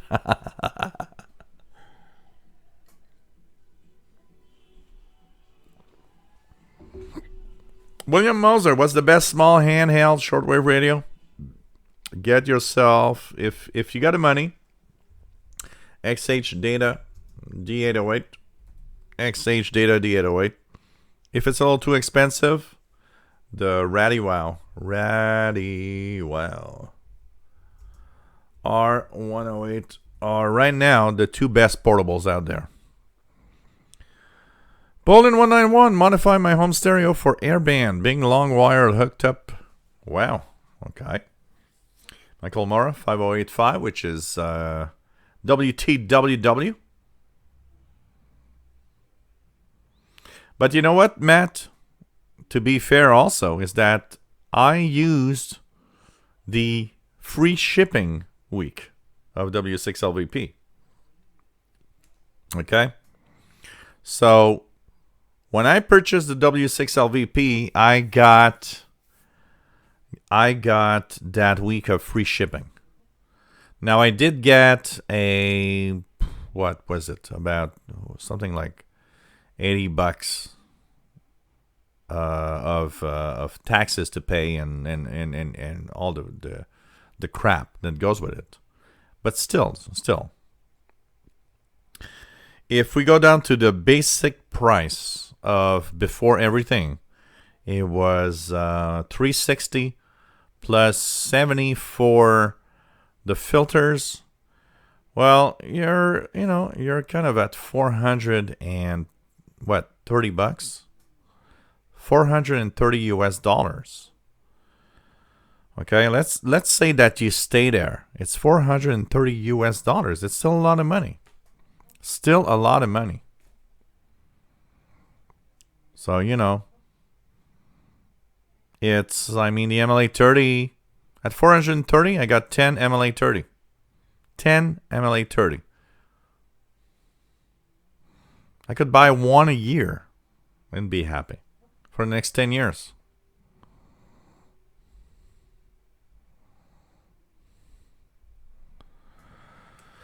Like Fastload says, it's not crap if it's working good. You know, I mean,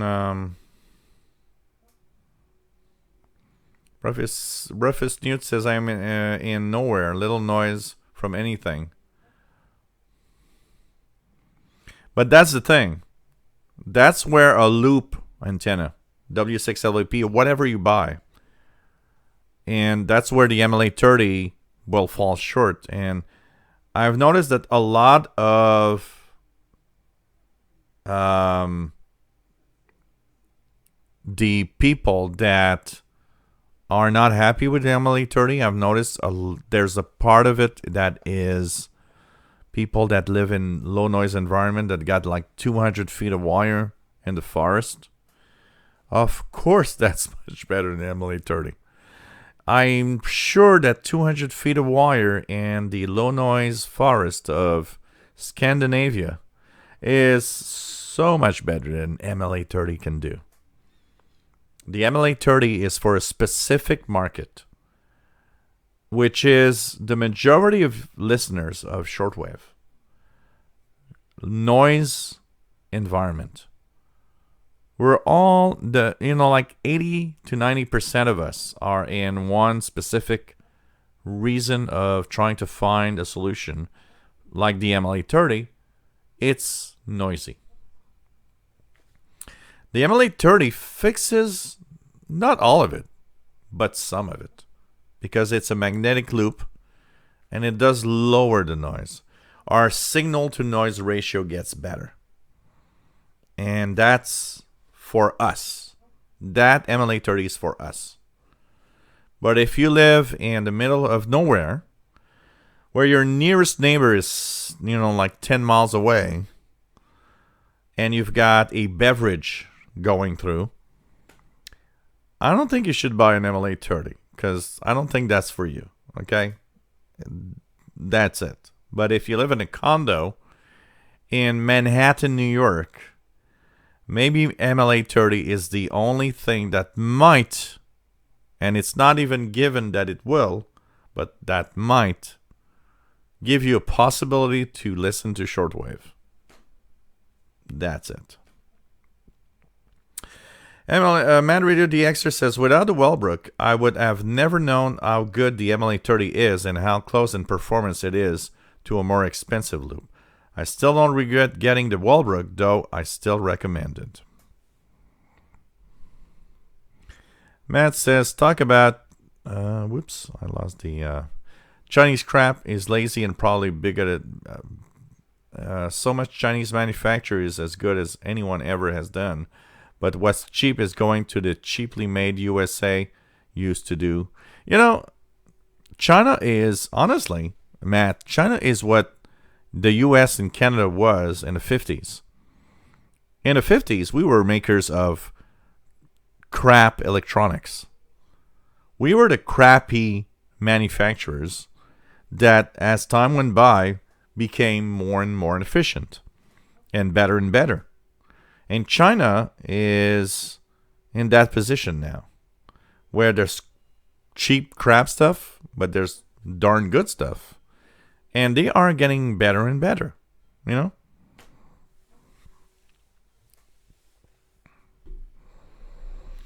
African Refugee says, I was joking about the tape. The Chinese manufacturer has developed a great product that is a profit for the company and probably provides more jobs, So actually, the MLA is actually pretty good above 14. I'm sorry, Fastload, but I've with the W6LVP, it's a little less, but it's still very good above 14. I get a lot of stuff. I get stuff in 21 megahertz with it really well.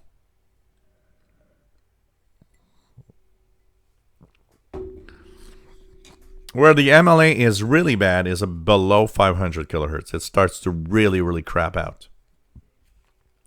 But the MLA is as good on 15, 16, 17, 18 megahertz as the W6LVP is most of the time. It is an actually very good antenna on 14 megahertz. Mark Stevens, you say it, dude. Living the rant here. Living the rant.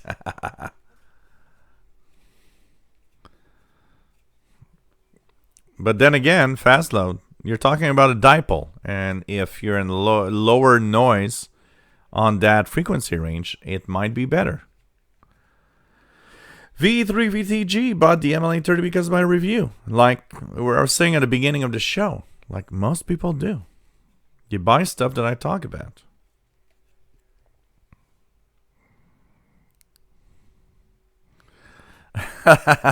Yeah, Rufus Newt. The MLA30, it just sucks the airwaves. So you just gotta buy it. It sucks the airwaves on the sky. Oh, God. Oh, man. African refugee. I've done some because a few days during the summer, because mine doesn't have a rotor, but it's on the so what happened is I sat down on the balcony and I just took my hand and, you know, turned the antenna. So basically I did this with several signals from different frequency ranges. So a loop antenna. Let's not talk about MLA, okay? Because this is not an MLA thing. It's a loop, magnetic loop antenna thing. W6LVP, Walbrook, and MLA will be similar on that. What I've noticed is that on signals that are closer, here I got CHU time signal, which is like 100 miles away. I can that directional pattern really changes how well I receive that. Medium wave, the loops are very directional, and you need a rotor if you're a medium wave DXer. That is something you really need. You can't bypass that, because you will null out strong stations to DX weaker stations. On shortwave, if you have stations coming from far away, almost no difference.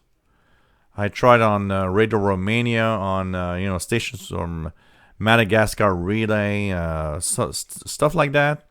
You see very little difference, and that's where it doesn't matter if you rotate. And actually, one of the recommendations of loop antennas is just position it to null out the noise in your area and leave it like that. It's better than trying to rotate it for maximum signal, honestly. So, Matt, no, because when I purchased it, and that's actually what made me purchase it, because everybody was talking about loops. There was the craze about loops being really amazing. So when I purchased it in, what was it, September, October of last year, he had a special for free shipping. It was free, like free shipping week or something. So I went there and I said, well, free shipping? Okay, I'm going to get it. So 360, because I had the antenna, the power inserter, and the extra filters. So 360 US plus the power, the filters 430 US, Canadian 430 US now gets to about 500-ish because of the bad exchange. Plus, I got like $100 of fees of whatever when I got it here because the Canadian government is super hungry for money. So it comes up to 600 still. Imagine if I had paid for the shipping. It's pretty crazy.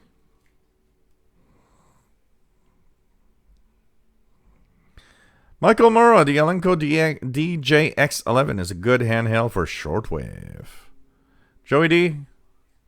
Looking at the actual FM broadcast band. So far, I haven't seen anything for FM to receive it. I'm looking at the wrong place on a Kiwi or web. Well, wait, okay. Wait.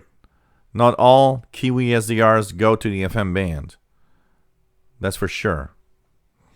Butterbean, the MLA30, no, but the W6LVP version has a transmit version that you can purchase. Miki Dalmage, nice to have you here. And Miki says, oops, would love to see any of you at this year's Shortwave Fest. Yeah, the Shortwave Fest. I can't go. I would love to go, but I can't. Man, I would like to be there. Keegan has 5950, Supreme Master TV S9. So, the Texan AN-48X, it only costs $13 to upgrade to MLA30. Yeah, pretty much. And you got a much better antenna. A much better antenna. And no finicky tuning and whatever. Butterbean, okay, that's really too high. I just got a big HF beam for $400. Apples and oranges maybe. But that's high for me. It is high.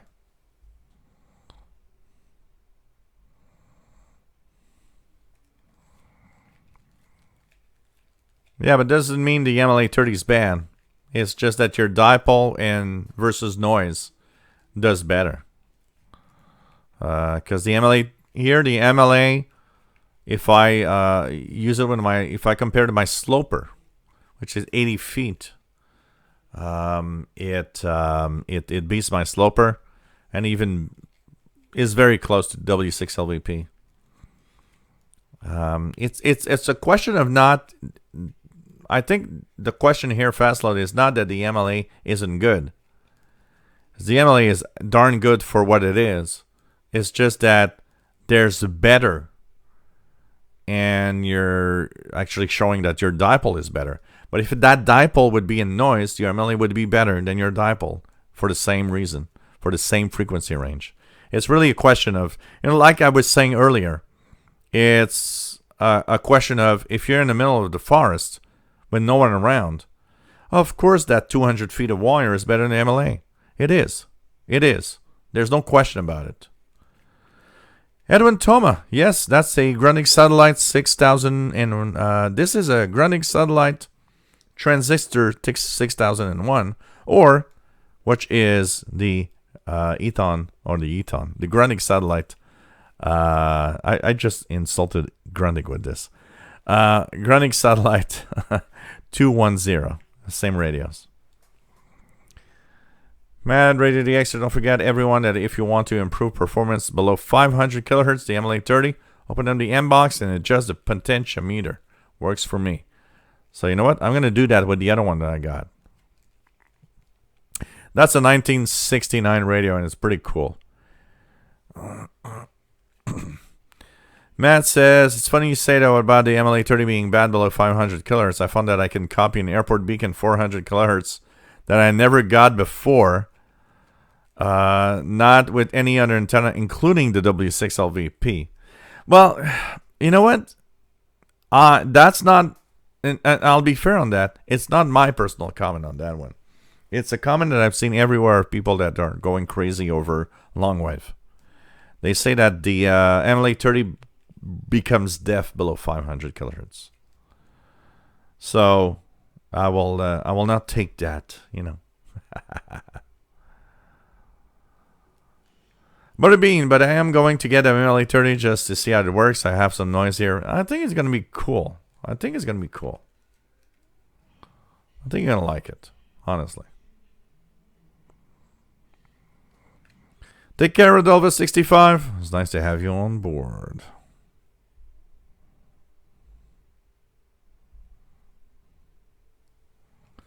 Robert Chine, nice to have you here. The N3VXT.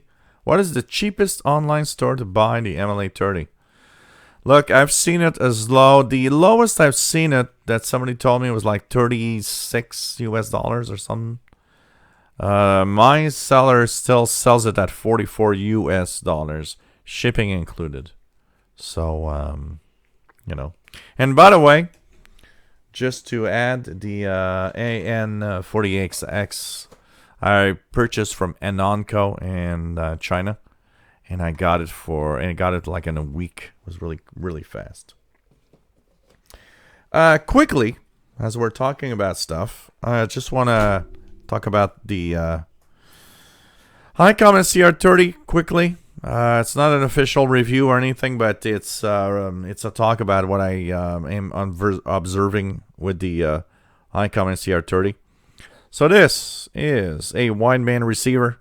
It goes from the low part of 100 kilohertz all the way to 3.3 gigahertz. Now let's be fair, above 1 gigahertz, there isn't that much. Above 2, even less. It's a radio that has dual band receivers, so you can receive 2 signals at the same time. It has D-Star, DPMR, P25, phase 1, non-encrypted, NXDN decoding. What quickly I could say about the IC-R30 is that I'm a little sad about the performance of this radio. If you were thinking about buying one, I don't know what I would say. Maybe think about purchasing something else, like the Western TRX1 or something for digital modes and stuff. Why? The more I use it, the less I'm happy with it. I mean, I had an IC-R30, which is the previous model. This replaces the R20. If you're talking about shortwave, medium wave performance, it actually is better. Why? Because they added filters. So you got AM and AM narrow. So the filters make shortwave and medium wave better. The included internal ferrite is crappy. Use an outboard antenna.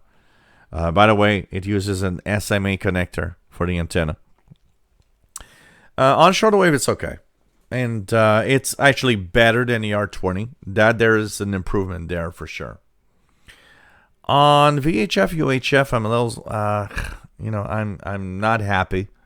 It overloads. I got tons of signals that are really strong here in Montreal, and it overloads all the time. I can't put an outboard antenna.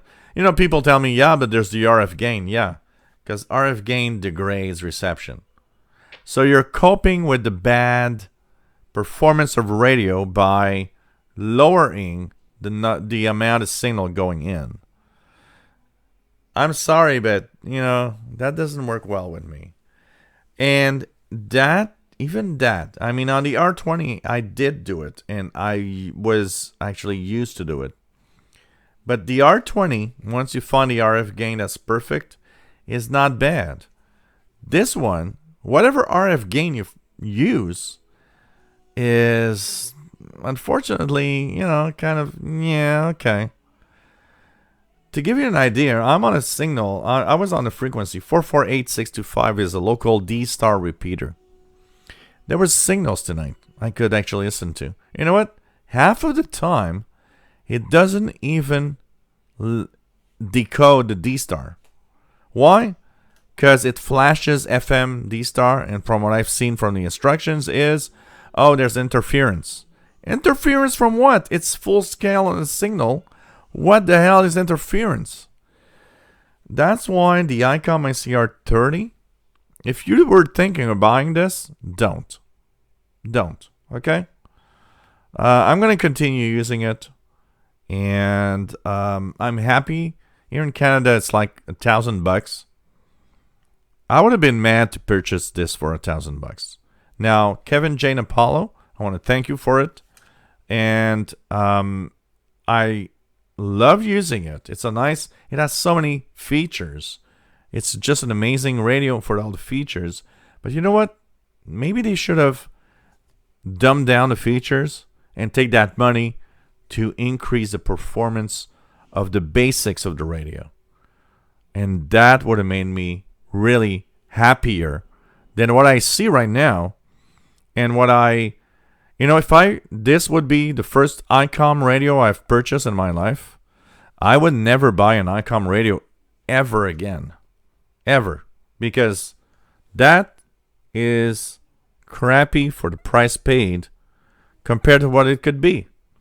I got an Icom IC-R30 500. I know what Icom can do. I know what Icom can do at its best. That is not what Icom can do at its best. I'm sorry.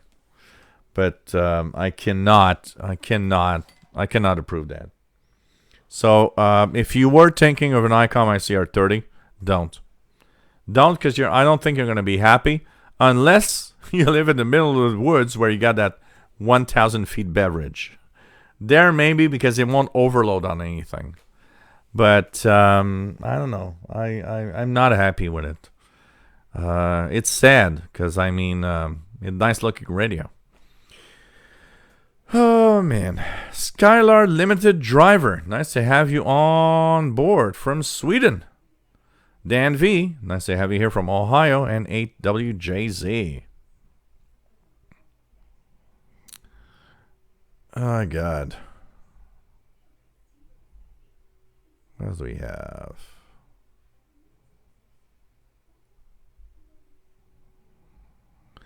Danny Shortwave and Radio DX. Nice to have you on board from Yonkers, New York. Finally received his second MLA-30. 3 weeks to arrive. Cool. William Helms. Nice to have you on board. It's Joshua Gosnell's birthday. Happy birthday. Page Master says, this is in regards to any loop antenna. Draw a circle and a line. The line is the way you want to point the loop antenna. I have two MLA-30s, one pointing north and south, the other east and west. 3830 Radio Man modified the MLA-30. Now it has a 4-foot copper loop, and I changed the coax to RG8. It works great, way better than the spending $600. I'm pretty sure. Danny Shortwave says the MLA-30 becomes deaf below 250 kilohertz for me. Lowest audible signal I can pick up is 286. NDP from Sandy Hook, New Jersey. Clark Jelson, nice to have you here. Mandrill DXer, shall thank you for your honest review of the Icom IC-R30 in your recent reviews. This is why I prefer non-sponsored YouTubers. It's sad, but that thing is not worth the price that it's sold for. I cannot understand somebody with this knowledge, because I understand somebody would pay an amount of money like $1,000. In the US, it's what, $600 US? Here in Canada, it's $900 at Radio World in Toronto. I understand somebody paying that amount of money for a really good radio. But when I see the performance of the IC-R30, I can't understand you would spend for that. Simon Templar, nice to have you here. You know what was the saddest thing? On Friday night, there's the Canada D-Star net. And I was so happy. I'm going to listen to that. Even that, I got to put the... You know what? I got to, like, bend over. And so let me give you an example of how to actually decode D-Star on UHF. So you bend. You put the radio like this. Your hand like that. And if it doesn't work, you just move your hand until it does, and then you just stop. So this is how you decode D-Star. And you know what? I'm not even joking when I'm saying that, because I take the radio and put it on the shelf, on the window. Oh no, higher. Oh, lower. Oh, let's put the antenna a little longer. Okay, like this. Oh, look at that. I'm hearing somebody. What is that? I shouldn't be doing all of that to just listen to a freaking D-Star net. Icom crap radio. Stop doing this. You know what? That's not helping your hobby. It's not even helping you. I still got a little bit of beer, so cheers. Can I rant about radios? Come on. You guys want to know what's the real truth about whatever I'm buying or whatever I'm using? You don't want to know, Come on. I'd fire whoever made the IC-R30. Come on. Out. You're bad.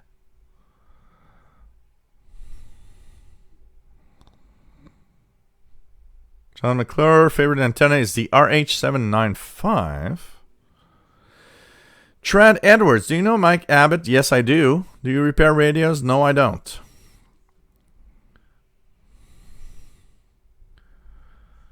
$3830 Radio Man, I would say it improved shortwave. I don't really listen to long wave. Helps slightly on medium wave, sometimes overloading. Man. Madrid DX, I call that the D-Star move. Simon Templar says it's rare that we sell an R30. It's crap. Icom crap radio. The Icom IC-R30, Icom crap radio. All I'm going to say. J. Lyle, I can pick up a little long wave around 1 or 2 a.m. in the winters. Signal may last a few minutes or a second. Bro Weaver, Icom radios for hams, not shortwave listeners. Well, I hope the ham side of a radio isn't as crappy as this thing. And Bro Weaver, Icom makes great ham gear, I agree. But still.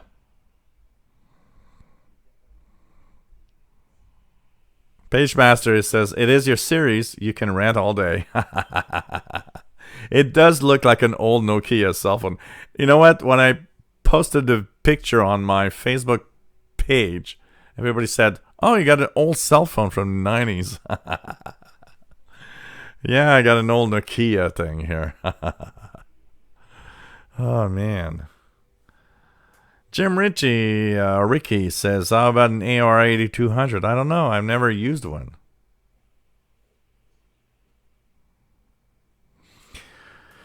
Well, you know what, Bro Weaver, is that D-Star is made for using less space on the bandwidth, and it's supposed to be better.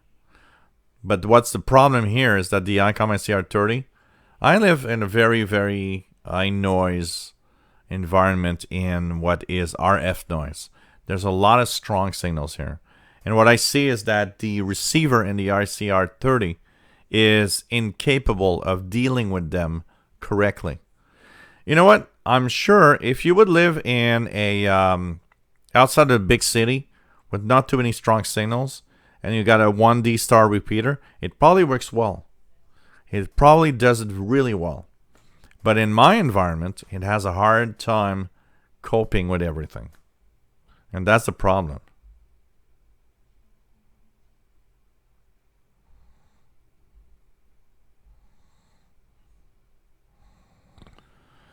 My Miragus can pick up fusion very well with the RSP1. Simon Templar, the amp side is great. Bestseller is the... Well, that's a well-known great performer. The Icom IC-7300 price versus what you get is an amazing radio.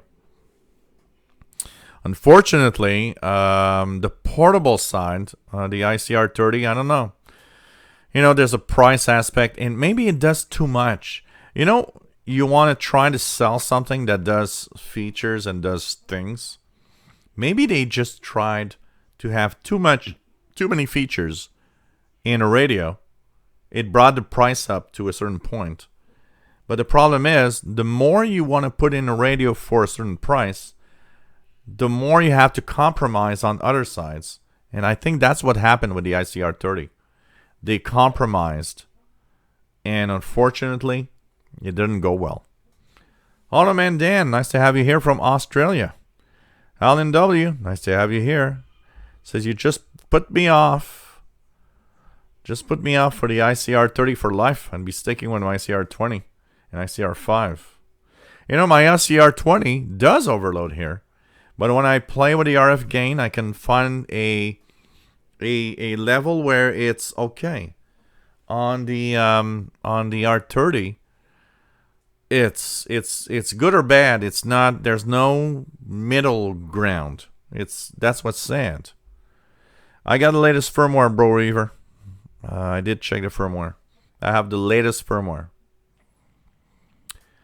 Does smoke from the fires affect signals? On certain range of frequencies, it might, because there are particles in the atmosphere. So the higher you go in frequency range, yes, it might affect.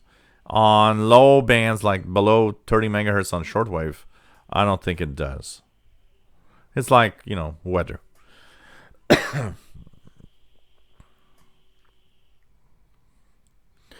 Joey D, yes, Brother Stair is still in trouble, but he's still awaiting his trial or something. It's like, all of these legal stuff is like super long and super complicated.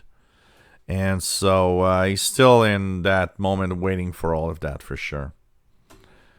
So, Sheldon RV, nice to have you here. Jill, everyone, I'd say if someone is looking for one portable that does things well both on HF and VHF UHF ranges, I'd say people would be best to look at AOR portables. That's Sheldon's outlook on it. And if you look at SDRs, honestly, pretty much everything from SDR Play. And I'm not saying that because I got a free radio, guys, okay? I want to say it again because I got, and I will get rant of people saying, you are not fair because you got that radio for free. I got the Icom IC-R30 for free. It doesn't prevent me from saying that it's a crappy Icom. And I got to say that on software-defined receivers, if you want to have the best of all worlds, long wave, medium wave, short wave, and VHF UHF, the SDR Play SDRs are amazing. I've never owned an AOR, but I've heard a lot of positive of AOR portables.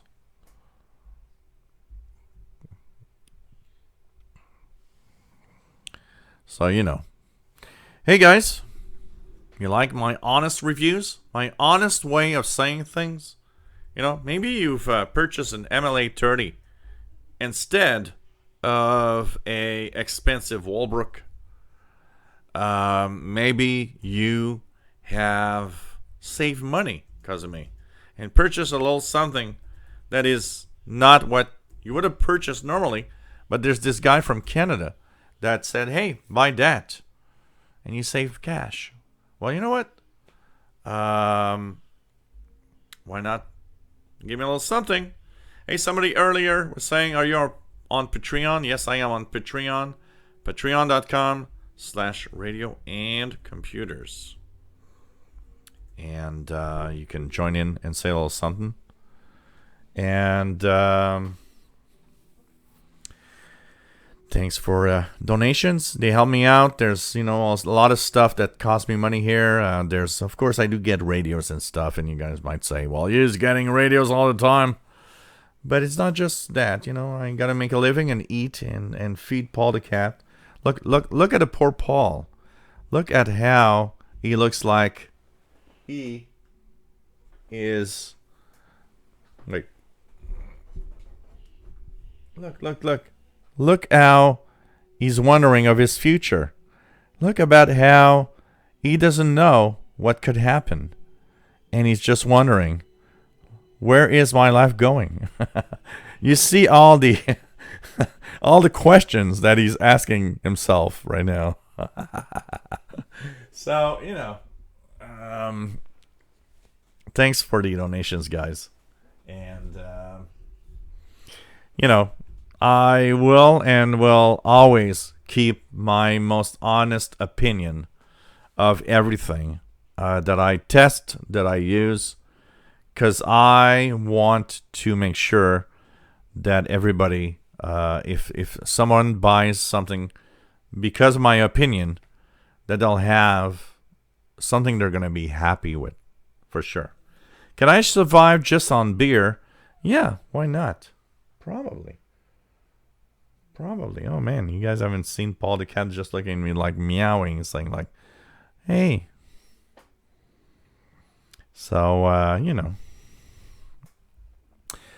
Time and Templar. Yes, I do have two SDR Play devices now.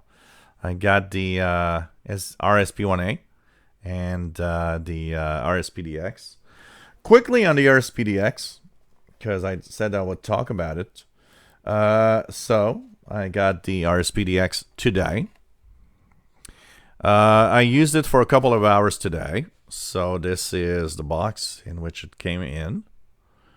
So what do I have to say? I can't do a review right now because it's a complex radio. It needs to be reviewed a little more and longer and compared and tested before I give my official review and opinion. But at the basics, it's like I said earlier, of all the things I've got recently, it's the only thing that I'm not negative about. It's the only thing that is positive. So look at Paul the cat, guys.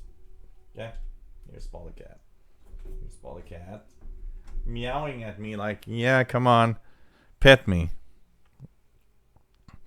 So it's the only thing that's not negative, and I gotta say that it looks good for now. And what, of course, a lot of you want to see is medium wave and long wave performance that's improved. There's a front end of the receiver also that is improved a lot. So that is something that we're going to look. One of the things I noticed of the RSP-1A is that it overloads on very, very strong signals sometimes and kind of becomes less sensitive. I want to check that on the RSP DX if it does react the same way. One of the things I want to compare also is that the RSP-1A, even though it's not bad, it does have kind of these weird spurious signals. And actually, I also wanted to talk earlier.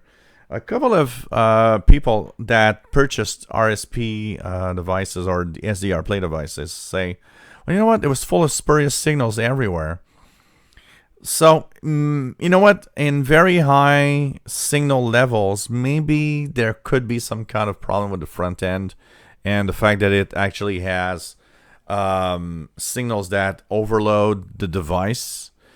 So it's kind of interesting to see. I haven't seen much, except I do see below 4 megahertz, 5 megahertz, that sometimes there are some spurious signals from medium wave stations, stuff like that on the RSP-1A.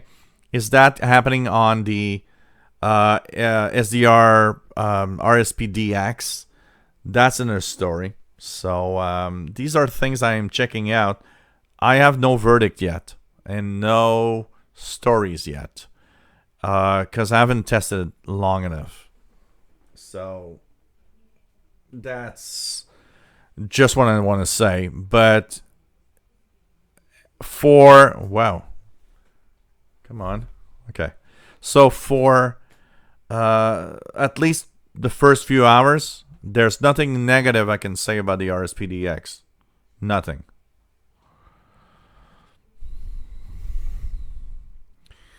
What else do we have?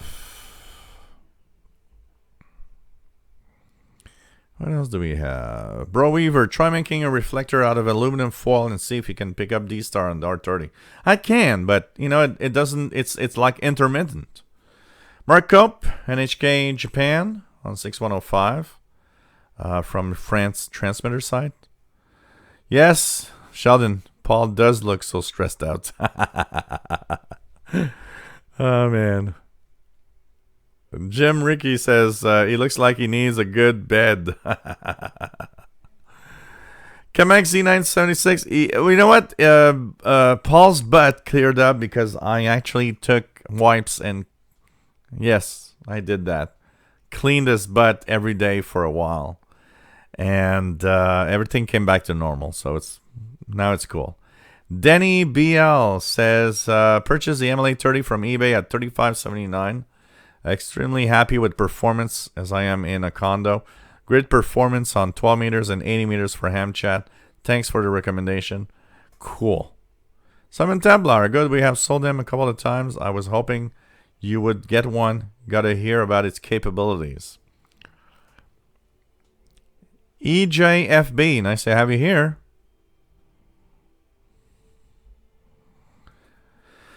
Good night, Michael Mora. Nice to have you on board. Stay safe and good luck on getting up at 3 a.m. Robert Shine. Paul has his own chair in the shack. Yes, absolutely. He's the king of cats. Did it Pradipto. Why D1 BAF? Hey, Paul. Thanks for sharing and keep on doing that. Greetings from Indonesia. Nice to have you here. Indonesia. This is cool. J. Lyle says, my 1A and 2 Pro, I had really had phantom signals. That was on my Alpha DX Ultra and 1,000 foot wire. Okay. Jeff, KD5 QDO. Nice to have you here. And nice to have you on board.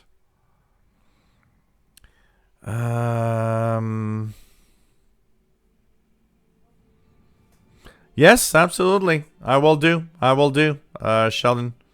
So the upcoming Winterfest coming up, absolutely. With the website www.swlfest.com in Plymouth Meeting, Pennsylvania. So we will talk about it. I'll actually mention regularly. Absolutely, I'll be happy, Sheldon. For sure. I'll keep that in a little something to talk about every live show. Sorry that I can't be there, but absolutely, it's a great place to be. So no problem, Sheldon. I'll be happy to do so. William Helms, DX's anal glands. No, not really. It's not that. It's actually it's because he's too fat, so he can't reach his butt area to lick, which is disgusting. I know, but that's what cats do. And because he's too fat, I need to clean his butt. So, it's one of those great moments in life where in the morning you're like, having your coffee and it's like, okay, Paul, I'm going to sleep. I'm going to sweep your butt right now. Oh, God. Not that I know of. I don't think it's a swap meet at the same time. It's really like a shortwave festival, roughest with, there's a lot of people there that have different, so there, it's like a shortwave festival with presentations on different subjects about the shortwave hobby and the radio hobby in general. Sometimes there are some